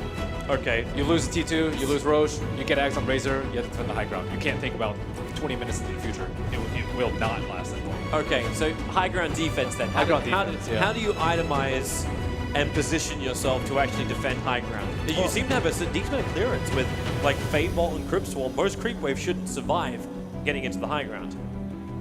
Theoretically, but Razor with a heal, a double heal too. You have the Nature's Tennis and you have the Shadow Word. Those are very good at sustaining through this sort of spam that normally would be good enough to thwart any sort of high ground push. But the problem with Newbie is like they have big team fight like this. If you cast Exorcism, they'll just run away, push 30 seconds later. If you waste an Epicenter or waste a Lasso, it's also the same story. So they have to be able to hit all of these exactly as they need to. Not an easy thing, especially when we saw a couple of hiccups coming up through game 2. It was the SK of the man who'd actually disconnected at the moment, which is Kaka, missing some critical burrow strikes. This game has been a little bit better for him for his stuns and his epicenter channels. There's been very few interruptions for him when it comes to that, but the positioning, the blink deck is still so long that we haven't really felt the real influence of what the SK is capable of. I've seen a lot more EG jerseys in the crowd than Newbies. Do you even have a jersey? I guess I haven't really seen too many people with it. I don't know if it's available in this shop. maybe it's just EG throwing away jerseys. Hey everyone, get some EG free merchandise. You see their Twitter breaking that out all the time. It's like, what's your name? They're not that Japanese. Please do. They're American. Corporate greed. PPD has to pay for all of his flights. So yeah, it's the only way to do it. So will you do business, Toby? America indeed. So we have some issues of his comp keeps resetting from KP, speaking about Kaka, so it might still be a little bit longer. Yeah, hopefully not too long. Everything is still pretty stable here. I don't think either of these teams are going to get too shaken out by this. It's a pause. We've been through this kind of stuff before. I think it's way worse for Newbie, this sort of pause, because your mentality is sort of in the sort of sense that you can't lose a fight. If you lose a big fight, this game is probably lost. Like if you get 4-0, 5-0, so you can't lose that moment of concentration. Whereas EG, yeah, they can afford to give up a few deaths here and there. It's not that big of a deal for them. At the same time, I don't know. Like it seems with Newbie, like we saw with the previous pause, like Newbie was there. They were working through scenarios. That was even just the draft stage. So SC keeps the team pretty well focused. I don't know if they're going to slack off a little bit in their mindset to play, or if this actually buys them more time to consider the better plan. Like, how do we actually go against this? Do we want to go for like the same kind of stuff we're talking about? Do we try and play for the late game? Do we have enough confidence in just our counter push abilities alone to hold them out, and then we play for the 45-50 minute win, as opposed to let's just deal with what we've got in front of us? What you're speaking of is the mentality of like, should they commit to more farming items or more team fighting items? Yeah, and I think it's definitely team fighting items. If you go for a Midas right now, you just lose. So there's not really that other great of an option for them, right? Yeah. You have to build team fight. You have to win the team fight. Well, the only It's other as simple as that. The only other thing is the initiation items over the strength items. So, and we have a G. Yeah, we have good to go. So let's restart it up and get back into the game. So when we're we back. last left this story, EG were pushing top tier 2 tower, and Newbie was scrambling to get their other side lanes pushed out to relieve some of the pressure. And with a very decisive 10,000 gold lead for EG, all the T2s have been taken down, and they are still 2,000 gold away from Razor's Scepter. I think that's the big item that they're missing, combined with the Aegis of the Immortal from the newbie. They have to take a fight, though. You cannot wait and just wait to get siege. I think there's too much mobility from EG. They can exit the fight at will, I think. Razor's a very fast hero, especially with the double Moose Speed build. You have Ember Spirit who can just Remnant out, and Puck, who's one of the most elusive heroes in the game. So, like, if you just wait for your high ground, they're gonna just kite you endlessly. Well, they got one position where they can fight this one. They're going for it. It's the Observe Ward, the high ground that gives them the vision on Arteezy. Blink, Lasso, it's the Infest Bomb. Arteezy, the Burrow Strike will bring him down. Newbie, heeding your advice, move out, find a kill. Now they look towards Roshan. SC even commits the Exorcism. They don't want EG pushing high ground with the advantage of the Aegis. And there's no smoke, it looks like, from the Radiant side, and EG are just gonna have to let this one go for free. Crit's coming over. Push down the sentry ward at least. There's a troll coming in to get a little bit of extra vision. Orb from Samael. He snatched one Aegis today, but with that orb down, maybe it's not possible anymore. Another troll. Crit fakes the rock. Roshan almost dead. It is on the ground. Aegis Immortal is there, but here goes your rock. The damage is split with the Fatal Bonds. Where's your return? It doesn't even really exist. It was a return chaotic offering from Faith that creates more space with a dream call from Samael. It's the dream. Bakaka wants to go back in. He will with the epicenter of Burrow Strike. The trading off right now. It's a 2 for 2, but with the Aegis Immortal, Lifestealer back to the world of the living. Samael chasing SC under the shrine. He'll trigger it, but it's all too late. Nuki, he needs more kills. Looking for Samael, but Samael is just Universe is way too quick. Blinking up, getting away, and then TPing out to safety. Wow, that's about as bad as it gets. I did not foresee them being able to get a kill on the Razor for just Lasso. That's all they needed to commit to that fight. It was the ward. They had one place where they had vision. That's all they had, and they made it work. Even without the ward, if they see Razor farming, I still think they go for it. Even if they don't know that no one's behind them, they still go for it. And so we look at it again. There was no orb there, so they didn't have any vision inside. You can't blink in when you don't have no idea how slowly the Rosh is going down. Fate's positioning was so good. He hit 3 heroes with that chaotic offering and also caught out Samael and that Ember Spirit.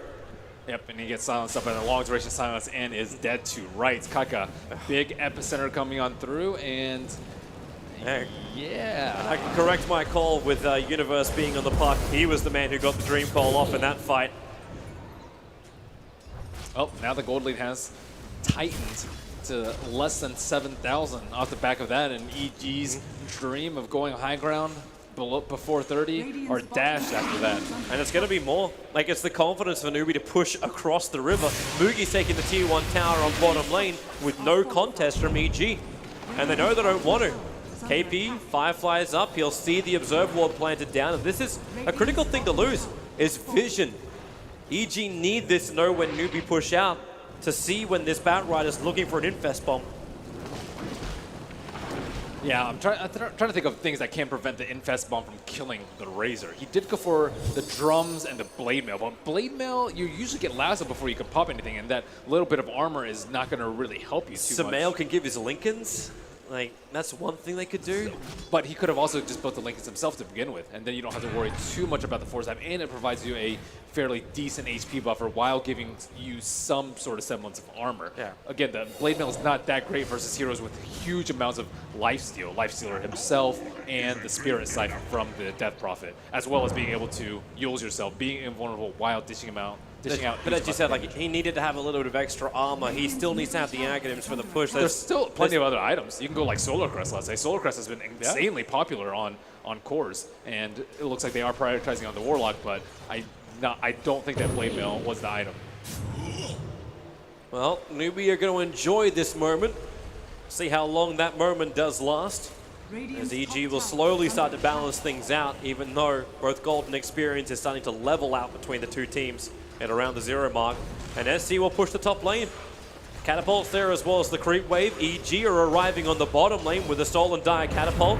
Has to be KP, the first man to TP in, has his Firefly available, looking for the target, and they are going to find Universe. They may also see the remnant of the Ember Spirit in the tree line. So KP, how confident do you feel to wait for Sumail, he ain't jumping to that. There's no way. Everyone's retreating back out again. And it's the Rubik Golem that got pushed down the top lane that's just forcing the lane. I think a little bit harder for Sumail to come back. Surely. And I think Sumail wanted to make the same approach that he did near that T2, be able to wrap around from behind and catch stragglers just in case. You can always throw a Remnant back if you are a little bit scared. And now Mugi finally completing a little bit more burst with the Desolator. He doesn't have any anti-Razor items, but it does synergize best with the Bat Rider. He just needs to be able to kill people during lasso. The quick pops, that's what they need. Ghost Scepter, I think, is actually pretty good too for potential later on versus the Infest Bomb if they can afford it. But the problem with that is it doesn't provide that much armor before you complete it. Ghost Scepter itself not particularly good if you can't pop it. Well, for now, Sumail is focusing on getting his damage up, so focusing onto the Maelstrom. Puck is going for his Aghanim, so they're both going to go for the Ags upgrades. Both Puck as well as Razor. And there's your Solar Crest now completed on the Warlock. The ads for Puck is interesting here. It's like Death probably usually doesn't care about sitting in the coil, let's say, but it will guarantee a lot of damage stolen for the Razor. But the problem is I don't know if the Razor's going to survive. He doesn't have BKB. He's also not going for the BKB. He was at the same point in his item build when they were pushing the T2 right after the pause, and that was a while ago. Still about 2,000 gold away, or maybe 1,000 gold away now from his Scepter, but they're coming again. They want to fight again. That BKB just got freshly completed for SC. So his immunity is there. Won't be as concerned about the Warlock. Also got to keep your eyes on that Rubik. Can't believe actually how many times Faith has been able to steal the Golem and then return it in the fights. I think it's got a 3 for 3. He's attempted it. It's quite not high. been keeping track. It's quite high for him. It's pretty impressive without having any range increasing items or no mobility blink, items. no 4-star. He's just got Glimmercade. Jump in, Dream Calls, nice over on 2, but KP triggers the BKB, still with the Life Stealer inside, jumps over, Lasso, they find the Razor, the Rock will drop, it connects over on Faith, only steals Spirits, tries to jump back in again, but it's TG losing 2, the damage from SG, as well as Mugi is just too high. Universe and Sumail on the run, Sticky Napalm will make this very, very difficult for Sumail. Searing Chains will keep the Bat Rider in position, and then he Spirits backwards. And how far can he go? Far enough to get away from the rest of Newbie.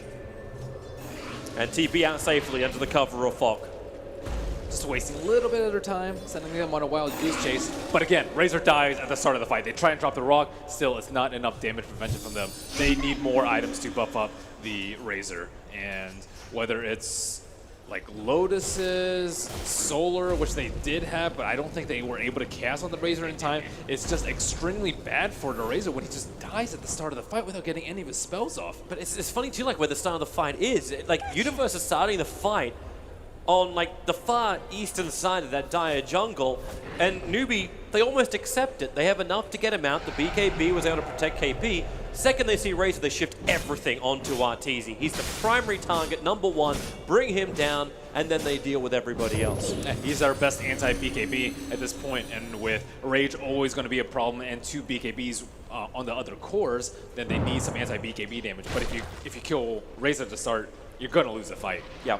And there's nothing Arteezy can really do about it. What's he going to do? Like He had to itemize better against this particular situation of being Lasso Infest Bomb. But he thought that they were far ahead enough that he could go for a more high ground sieging build. But unfortunately, it hasn't panned out for them because of that one pickoff in the mid lane. Are they capable of doing that though? Because it seems these fights keep happening for Newbie on their side of the river, but outside the base. They're getting better positioning on the map when it happens. Can EG just force this into a focus point? Do they just force it towards the tier 3 towers? No way. As a 5-man team. Lasso past the T3s into their shrines is an impossible fight for EG to win at this moment. Well, it seems like fighting outside the base is also impossible with the Razor. It just takes a little bit better kiting. If they have a 4-staff on the Razor to get some distance in between him and the Lifestealer, then he can survive. He can start linking up the Lifestealer, render the Lifestealer useless, and turn around and dish out some damage. But he needs to survive that initial burst again and again. And it needs to be consistent, too. It can't be like, oh, we got lucky with whatever, interrupting the Fat Riders blink, or we got lucky with Razor basically right away. The jump. They found another one. It's going to be the Warlock. Shadow Word is the only thing stolen by Faith. Roshan will spawn up in 36 seconds. But perfect timing from these fights from Newbie. They can find another one. This is... Do they actually find Zai with the Observer Ward? It's just far enough away, but they see the camps being pulled. They can't get the lifesteal into the fight. No Infest and no Blink on him, so they're not really looking for picks right now, looking for objectives. Roshan wasn't up, but again, the pick comes right before Roshan. Without Rock, there's no chance of them saving the Razor. But looking at the defensive items, there is finally a Pike up on Enchantress, so we could be looking for that item to save the Precious Razor, or perhaps the Solar Crest on crit, which could also potentially save the Razor. Well, there goes the tower. Roshan should be coming up in just a second. But Newbie, they're not scouting it out. The ping is coming in. But instead, they're looking for a fight. They're looking for just one person to be out of position. Lasso in 15 seconds. It's a decent amount of time. And they smoke. They're coming out. Zai's smoke, is it going to break? He's so close to Kaka, and Kaka is the man currently holding the life stealer inside of him. And they have the ice armor onto Razor. This could be enough for him potentially to survive the burst from the life stealer. And Mugi going all out offensive with the Crystallis, double downing on being able to kill people during an Infest Bomb. No, he really wants that KP. Able to blink himself away before the plasma field's able to connect. EG understanding exactly where Newbie is. They pushed the bottom lane in so hard that the tier 3 tower dropped to 480 HP. It's a little bit scary for them. They can't lose shrines this early. Yep. That tier 3 tower has to remain alive. So SC's trying to do the counter push at the moment. EG establishing vision dominance plus positional dominance on the Newbie jungle. And Newbie are on the hunt. Underneath their own shrine, they might be happy to find this one blink lasso. RTZ needs to survive the rock. It connects on 4. The Fatal Bonds will also connect them up as well, but the damage is done. Razor is down, and this feels like a very similar situation. SC with all the damage, all the immunity. Samel can pick up the backline, sure, but the damage is still there and moving from Newbie. The puck all forward, a quick spirit jump. Yule Scepter will protect that Death Prophet while she's trapped inside the Dream Coil of Universe. The epicenter does almost no damage, but it's a 2-for-1 trade-off. Catch the extra one, which was crit inside the Roshan pit. It's KP hunting him down. So 3 heroes down, no buybacks available. If Newbie want to, they can just move in for Roshan. They don't have Exorcism, so that may be making them a little bit more hesitant. But again, they didn't throw everything onto the Razor. They threw one extra thing, which was the ice armor, but this is like the 3rd time he's died with very little increase in his items. They need far more than that. They need to dump perhaps a Lincoln Sphere on him. They need to perhaps even preemptively throw Shadow Word on him, I would say at this point. And of course the Solar Crest, which just has not been enough. Razor, it's a simple story for Newbie. Kill Razor, win the fight. Just rinse and repeat every single time. And because of that Firefly vision, they're able to find him. His net worth is drastically low at this point, too. What's he actually hit? So he's sitting just shy of 11,000, but above him on 16K almost each is the Death Prophet and the Lifestealer. You still have Sumail a long way up, sitting at 18,000-ish. And he's adding pressure to the bottom lane. Someone's going to come back for this. Roshan is only just now beginning for Newbie. Oh, if he gets a free T3 out of this, I'm not sure if that Roshan is going to be worth it for them. Yeah, it really may not be. No one's coming back to defend it. They have to use the fortification. Kaka, he's now starting his TP. Actually canceled his TP. He's sticking around. No one's forcing out the lane. Instead, they get the Blink Lasso. Is it really happening again? Arteezy with the epicenter and the Death Prophet Exorcism. Arteezy's gone for 51 seconds. No buyback available, but the tier 3 tower is dropped on the bottom lane. So the shrines become exposed. And KP will come back to defend. Without the Exorcism, is it still worth looking to the high ground? Threaten, at least, I would say, with the Razor buyback. But this time, probably the most useful of Arteezy's deaths as he trades his life for a T3 tower. But with the Aegis in tow, it's just, what, maybe a minute and a half until Death Prophet exorcises them up, and then they're realistically going to have to think about defending high ground themselves. Yep. This game has just completely turned on its back as Newbie have just found way better fights. That's why Sumail is doing his thing on bottom. Continuously pressure. Dodge any kind of gank coming in from Newbie, but keep the presence of at least one of those initiation heroes on bot lane, KP being that one. It's very hard, though, to split push against a Bat Rider with Lasso and Infest. So, or even the Sand King with Infest Bomb. They can pick off any hero that's not the Ember Spirit. And even the Ember Spirit with a Force Staff into a Burrow Strike, he could potentially die. Maybe not once he gets his other armor item. He did go for Flame Guard Absorption, not the armor talent at level 20, so he is going to need a little bit more armor on that Ember Spirit.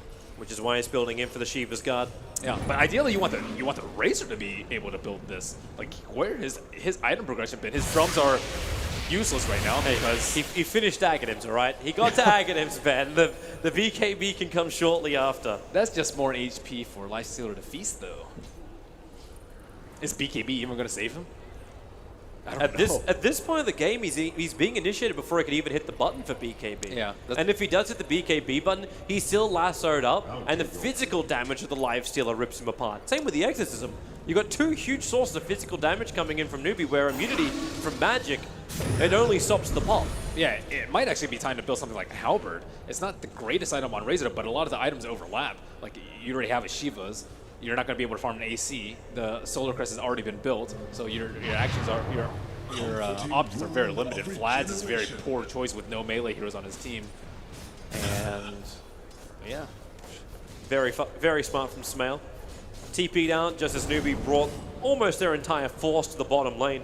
The only one that's not there is Kaka, who starts his TP. Smail starts his Sleight of Fist, actually connected on Kaka with it, but didn't connect on the Searing Chains.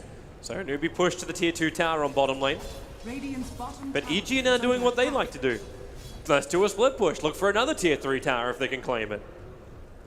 they can't take the shrines though with ease. They can only do that if Newbie aren't there at all, but they still know they cannot take a team fight. Evade, evade, evade. It's going to be the next name of the game. You just have Arteezy with his Aghanims ulti already going on the fight. So if he does get grabbed, at least he does some level of damage.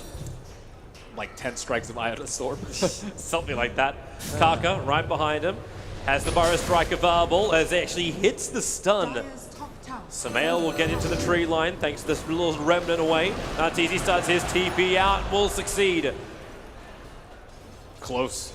And it seems like Kaka is actually going for more Disable too, more instant cast too. He already has a Yules to pop the link, now he's going for a Scythe of Vice on the Sand King. And he's pretty well on his way towards it. His net worth is 8, but it's still very, very high, all things considered. He's going to end up triggering every Lincoln Sphere that EG will want to buy if they can even afford them.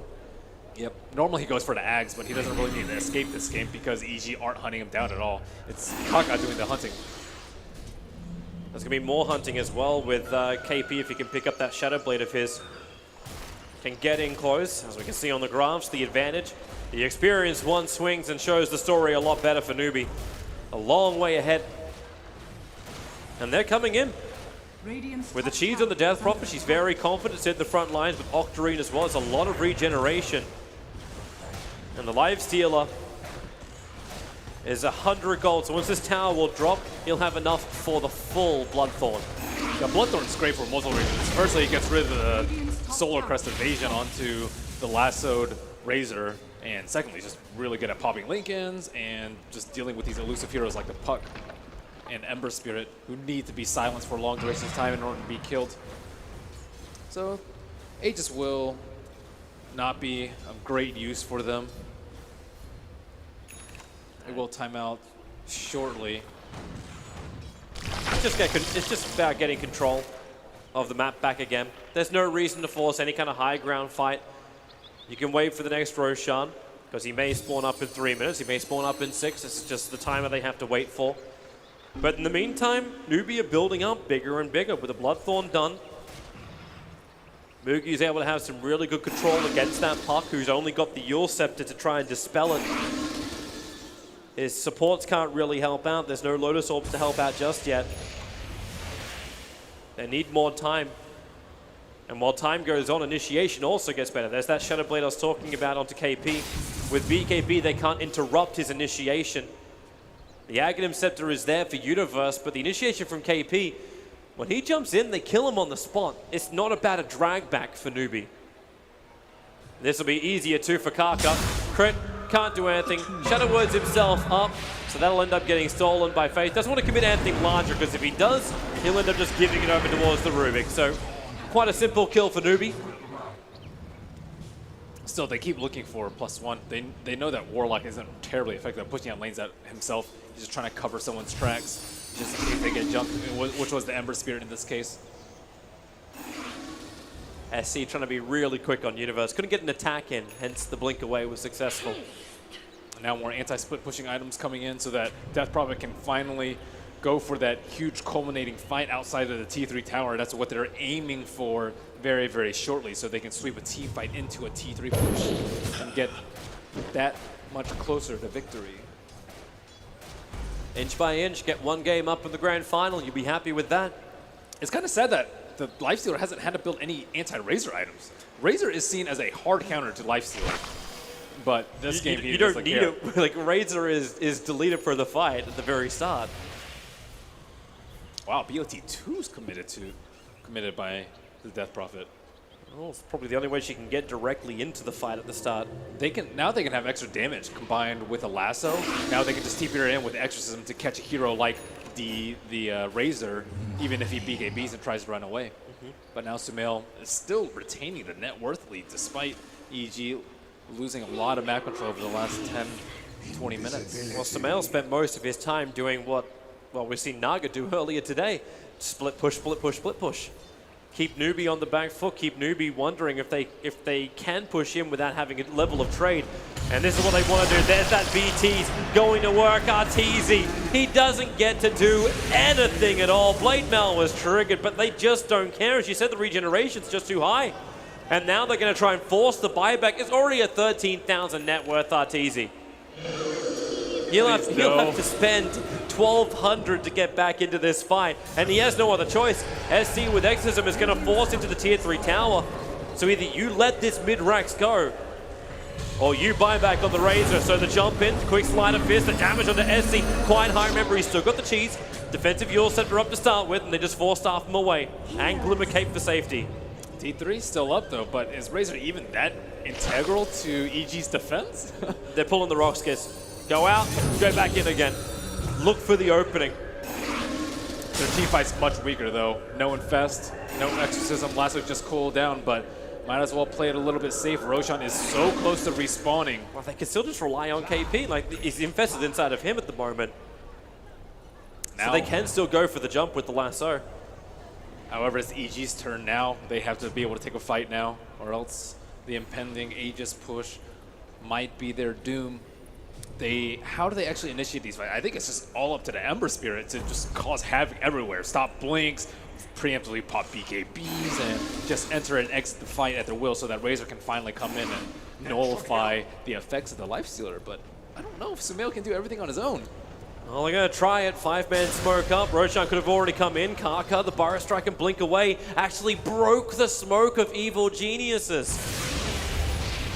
He was so close and didn't even know. Roshan's not up just yet. KP already triggering the BKB, moves forward and finds the target, dragging back the Warlock with the Burrow Strike. The control is just too good. Moogie, the game is asking for somebody to kill him.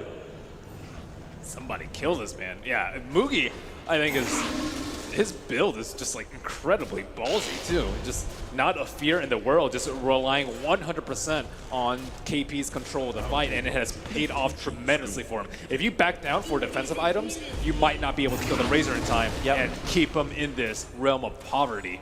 That is the understanding, right? Like, you understand your control time, you understand the amount of damage, and you have to keep the two of them together.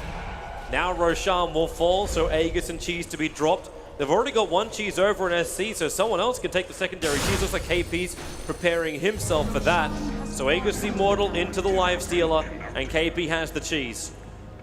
This is becoming almost impossible for EG to implement it, like actually execute enough damage in the fights to kill off these newbie heroes. I think that's where Enchantress comes in. Enchantress has been a silent farmer in this game, still holding up position 8, but at a... Oh, Kaka. He sees Universe. The Observer Ward saw Universe go directly into the tree line. They need the damage to back it up, though. Oh, it's coming. It's coming on the wings of the Batrider. Back underneath the Observer Ward for just a second. The Spirit's in the corner. Universe starts his TP. KP too late into the Firefly. Just too late. Ember Spirit is still close by, though. If KP just wants to search a little bit higher, Sumail will not take any chances and will exit the fray. Ooh, Arcane Rune. It's pretty nasty on Ember Spirit. Better than Octarine Core. Especially when he can't afford the Octarine Core. Put the What's Veil he of even Discord drop? into his backpack. I guess Bottle. But yeah, he's capping out. Moonshard is... He's probably one of the worst cores with Moonshard. Yep. So when you start to wonder where you go from here, Octarine will be it. So yeah, as you said, like he'll take the bottle out. Rapier time? It's It's not out of the question for him. yeah, but the item is nowhere near as effective on the Ember Spear as it used to be. That whole like go-to question is Sumail Rapier the way back in? Radiant's bottom tower has Maybe fallen. not. Right now they have to think about defending. Newbie 48 minutes in, are looking to come up high ground once more. The bottom lane got in close enough, so the backdoor regeneration won't kick in. Has fallen. As they wait, Karka under the cover of Sandstorm, ready just to blink forward. Actually can't when it's on cooldown, but damn, that melee Rags is already gone. They did so much damage so quickly, they can look over to the bottom lane where Death Prop is pushing in. With the Burrow Strike, it's the bigger catch. It's on the puck. Can the Rock create no space for the Fatal Bonds? Impetus damage from Zai is doing work. The Slider fits as well. Spirit jumps and mails into the back lines, killing off Faith. They've got enough, but will it actually be enough? The Lives just coming back in again. EG, they have to buy theirs. Newbie had theirs thanks to Roshan.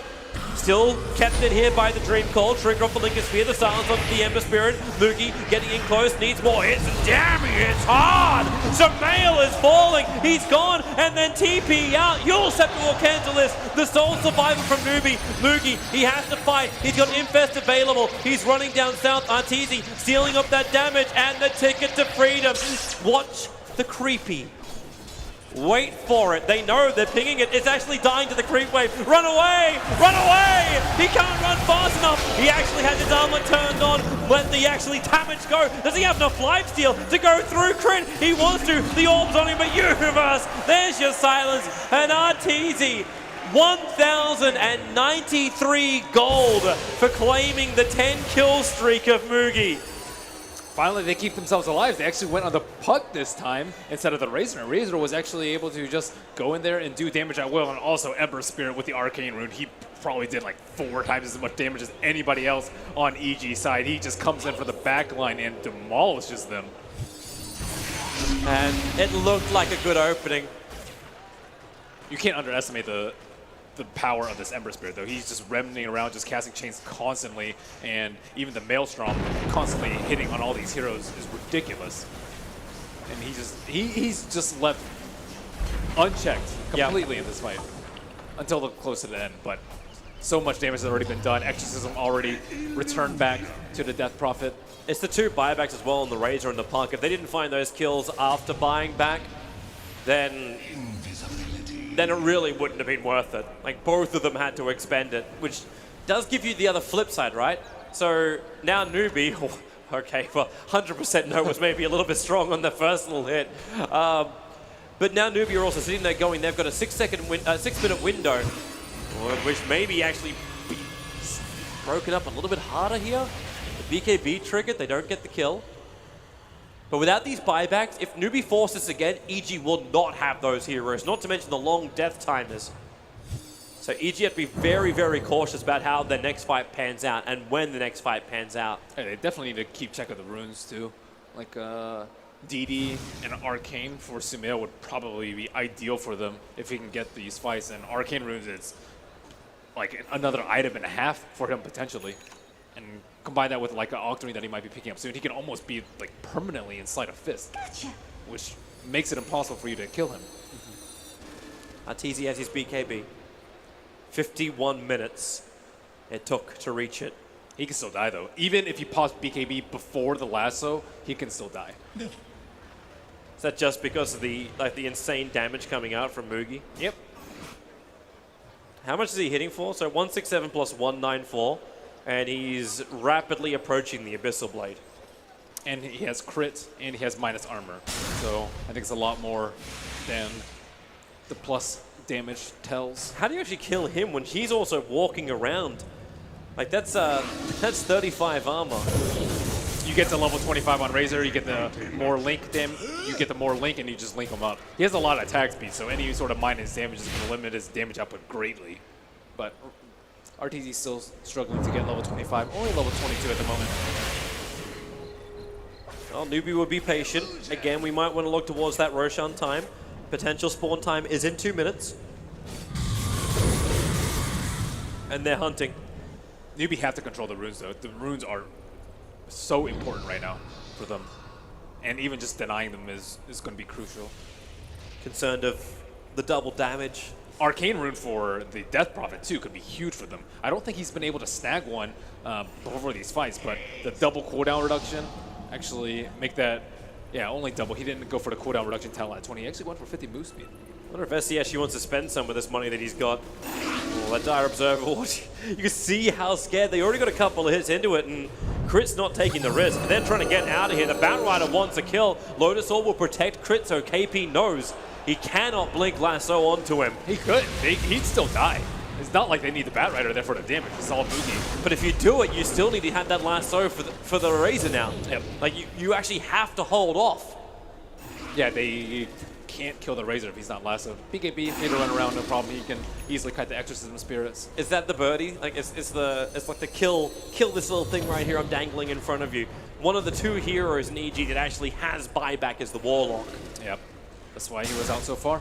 EG are coming. They actually need more items up on the Batrider. He's been running around a lot with the Infested Lifestealer trying to get kills, but it has been suffering in his net worth. He hasn't been able to pick up a Scepter, Refresher. Ideally would be your items coming out into this late game. Oh, they look for the target. The quick Yule Scepter up. Karka able to fire strike away. The Blink Lasso's out. And Arteezy, the target, he will fall. The rock will come down as well, but how much space gets created? SK just buys back into the game whilst Samael, he's hunting Faith. This is all he's hunting on the back lines. He might be able to find that kill, but in the meantime, he's losing his teammates. Zai will fall. The rather big point of damage is gone. Universe starts his TP, a quick TP up from SC, and he won't reach him either. So we'll get the timer for Roshan in a second, but 2 heroes down for EG without buyback. Newbie have the option to go high ground now. And Warlock is being stalked by a lot of fans. Is he actually going to hit level 25 before the Razor? He does have the XP game talent, but that's still a little bit ludicrous that he might hit 25 first. Well, he's level 24 in a bit, so yeah, maybe. Maybe this is the other protection he's looking at. Talking about other saving items that the Warlock could potentially buy. He's looking at a Glimmer Cape. But I don't know if that's really going to help you. At least get a little bit of magical resistance, but every time Kark is in the middle of the fight with the Gem of True Sight, so the Invis isn't going to stop them from killing off Razor. Agreed, but what other item can he pick up? Scepter doesn't really improve Razor's survivability at all. I guess potentially Vlad's or AC would not be bad Like at all. Refresher for the second rock. Yeah, Refresher would be good too. I say that means you at least get more control time. I think he's just thinking short term, and if he does manage to save up enough gold for that big ticket item, then he can go for it. Puck's at the 420. Trying to get himself closer and closer. He has the money for the full-size device. But at the same time, needs to hold on the money for buyback. That timer, that 7-minute window, is closing in 50 seconds. At the same time, also, Roshan is up for Newbie. I say for Newbie like they can just walk in and take it freely. EG will be looking to contest. And they got their... Actually, their Golem is down for 45 seconds. So they won't have that rock if Newbie decide to go into the pit.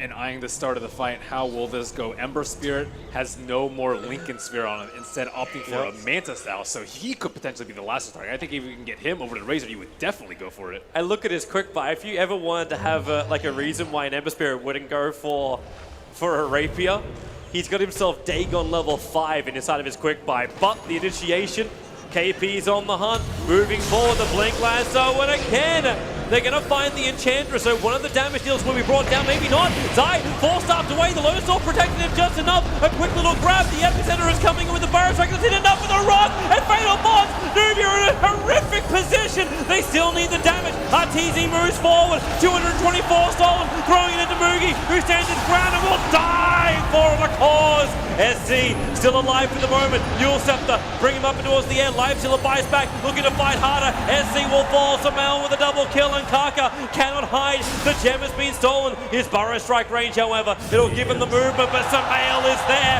to punch his number and take him out of the fight. 2 minutes without the SK and EG. The door closes, and they smash the window open. No buyback on Kaka for 100 seconds, and They don't even care about, well, do they care about the mid lane push? Roshan's alive. Maybe they can take him. we talked about the priority for the lasso selection on KP, and if you kill the Enchantress, is it that big of a deal for them? It seemed like the best damage deal target to go on. It's either the Enchantress or it's going for the Razor, but Or you just go for Roche and let EG come to you. I think they need to wait for the vision on the heroes. And maybe he thought that he would catch EG by surprise, but they were completely prepared for that and will be able to claim the Aegis. let's have a quick look at it again. So there's your jump. The Enchantress start off, and then they try and keep her up with the 4-star out. So much time from Newbie chasing it to cause this a 4v5. The Burrow Strike from Kaka also didn't connect. The BKBs gave Arteezy the power to stand and fight this time around. And if we see how useless Mugi is if he doesn't kill that hero at the beginning of the fight. And also, a hero like this probably doesn't continue to scale that well. She is building defensive items now, but Exorcism only does a limited amount of damage. And it's hard to amp up at this stage of the game. Maybe if we get Refresher, you can cast it twice. Well, Illusion Push is what Newbie is currently repelling. The Warlock, again we look for that rock timing. Crit, it's created so much space in these fights. The Magic Immunity on his Chaotic Offering. He's sitting at 4.2k, so not that far away from having the Refresher Orb. Yeah, you could sell his Midas right now if you wanted to. No big deal. So who ended up taking those items? You looking for the cheese? Or you looking for what? Oh, didn't see the Aegis. Just for some reason, it didn't show up on the F5 item. But it is in Razor's inventory. Samael has slightly changed his item build. The Dagon's still in his quick buy. Oh, okay. He bought a Bloodthorn and then sold the Bloodthorn, and is now sitting at 7.8k gold. And that Courier is near the secret shop, but not quite. It's the Refresher Orb onto crit, which we can have the applause for. But Samael, 7.8k, what are you going to do with this?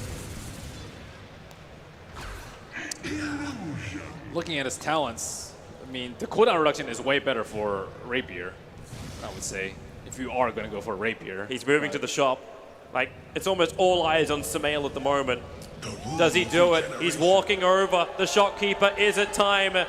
Is it Rapier? It's a passing fancy. He will think about it later. Has to shop around, you know.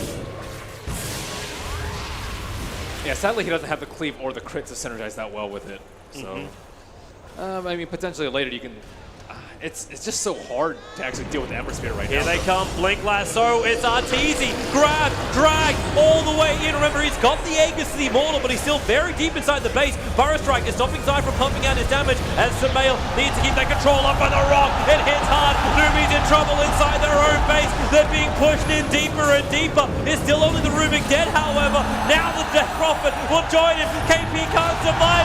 Crit held him in position. The buyback is there. KP has another life. Mugi, what do you do here? You lose your bottom racks. You have to wait for another opportunity to jump in and fight. There's no epicenter. Infest's off cooldown in 3 seconds time, and maybe then they can find the opportunity.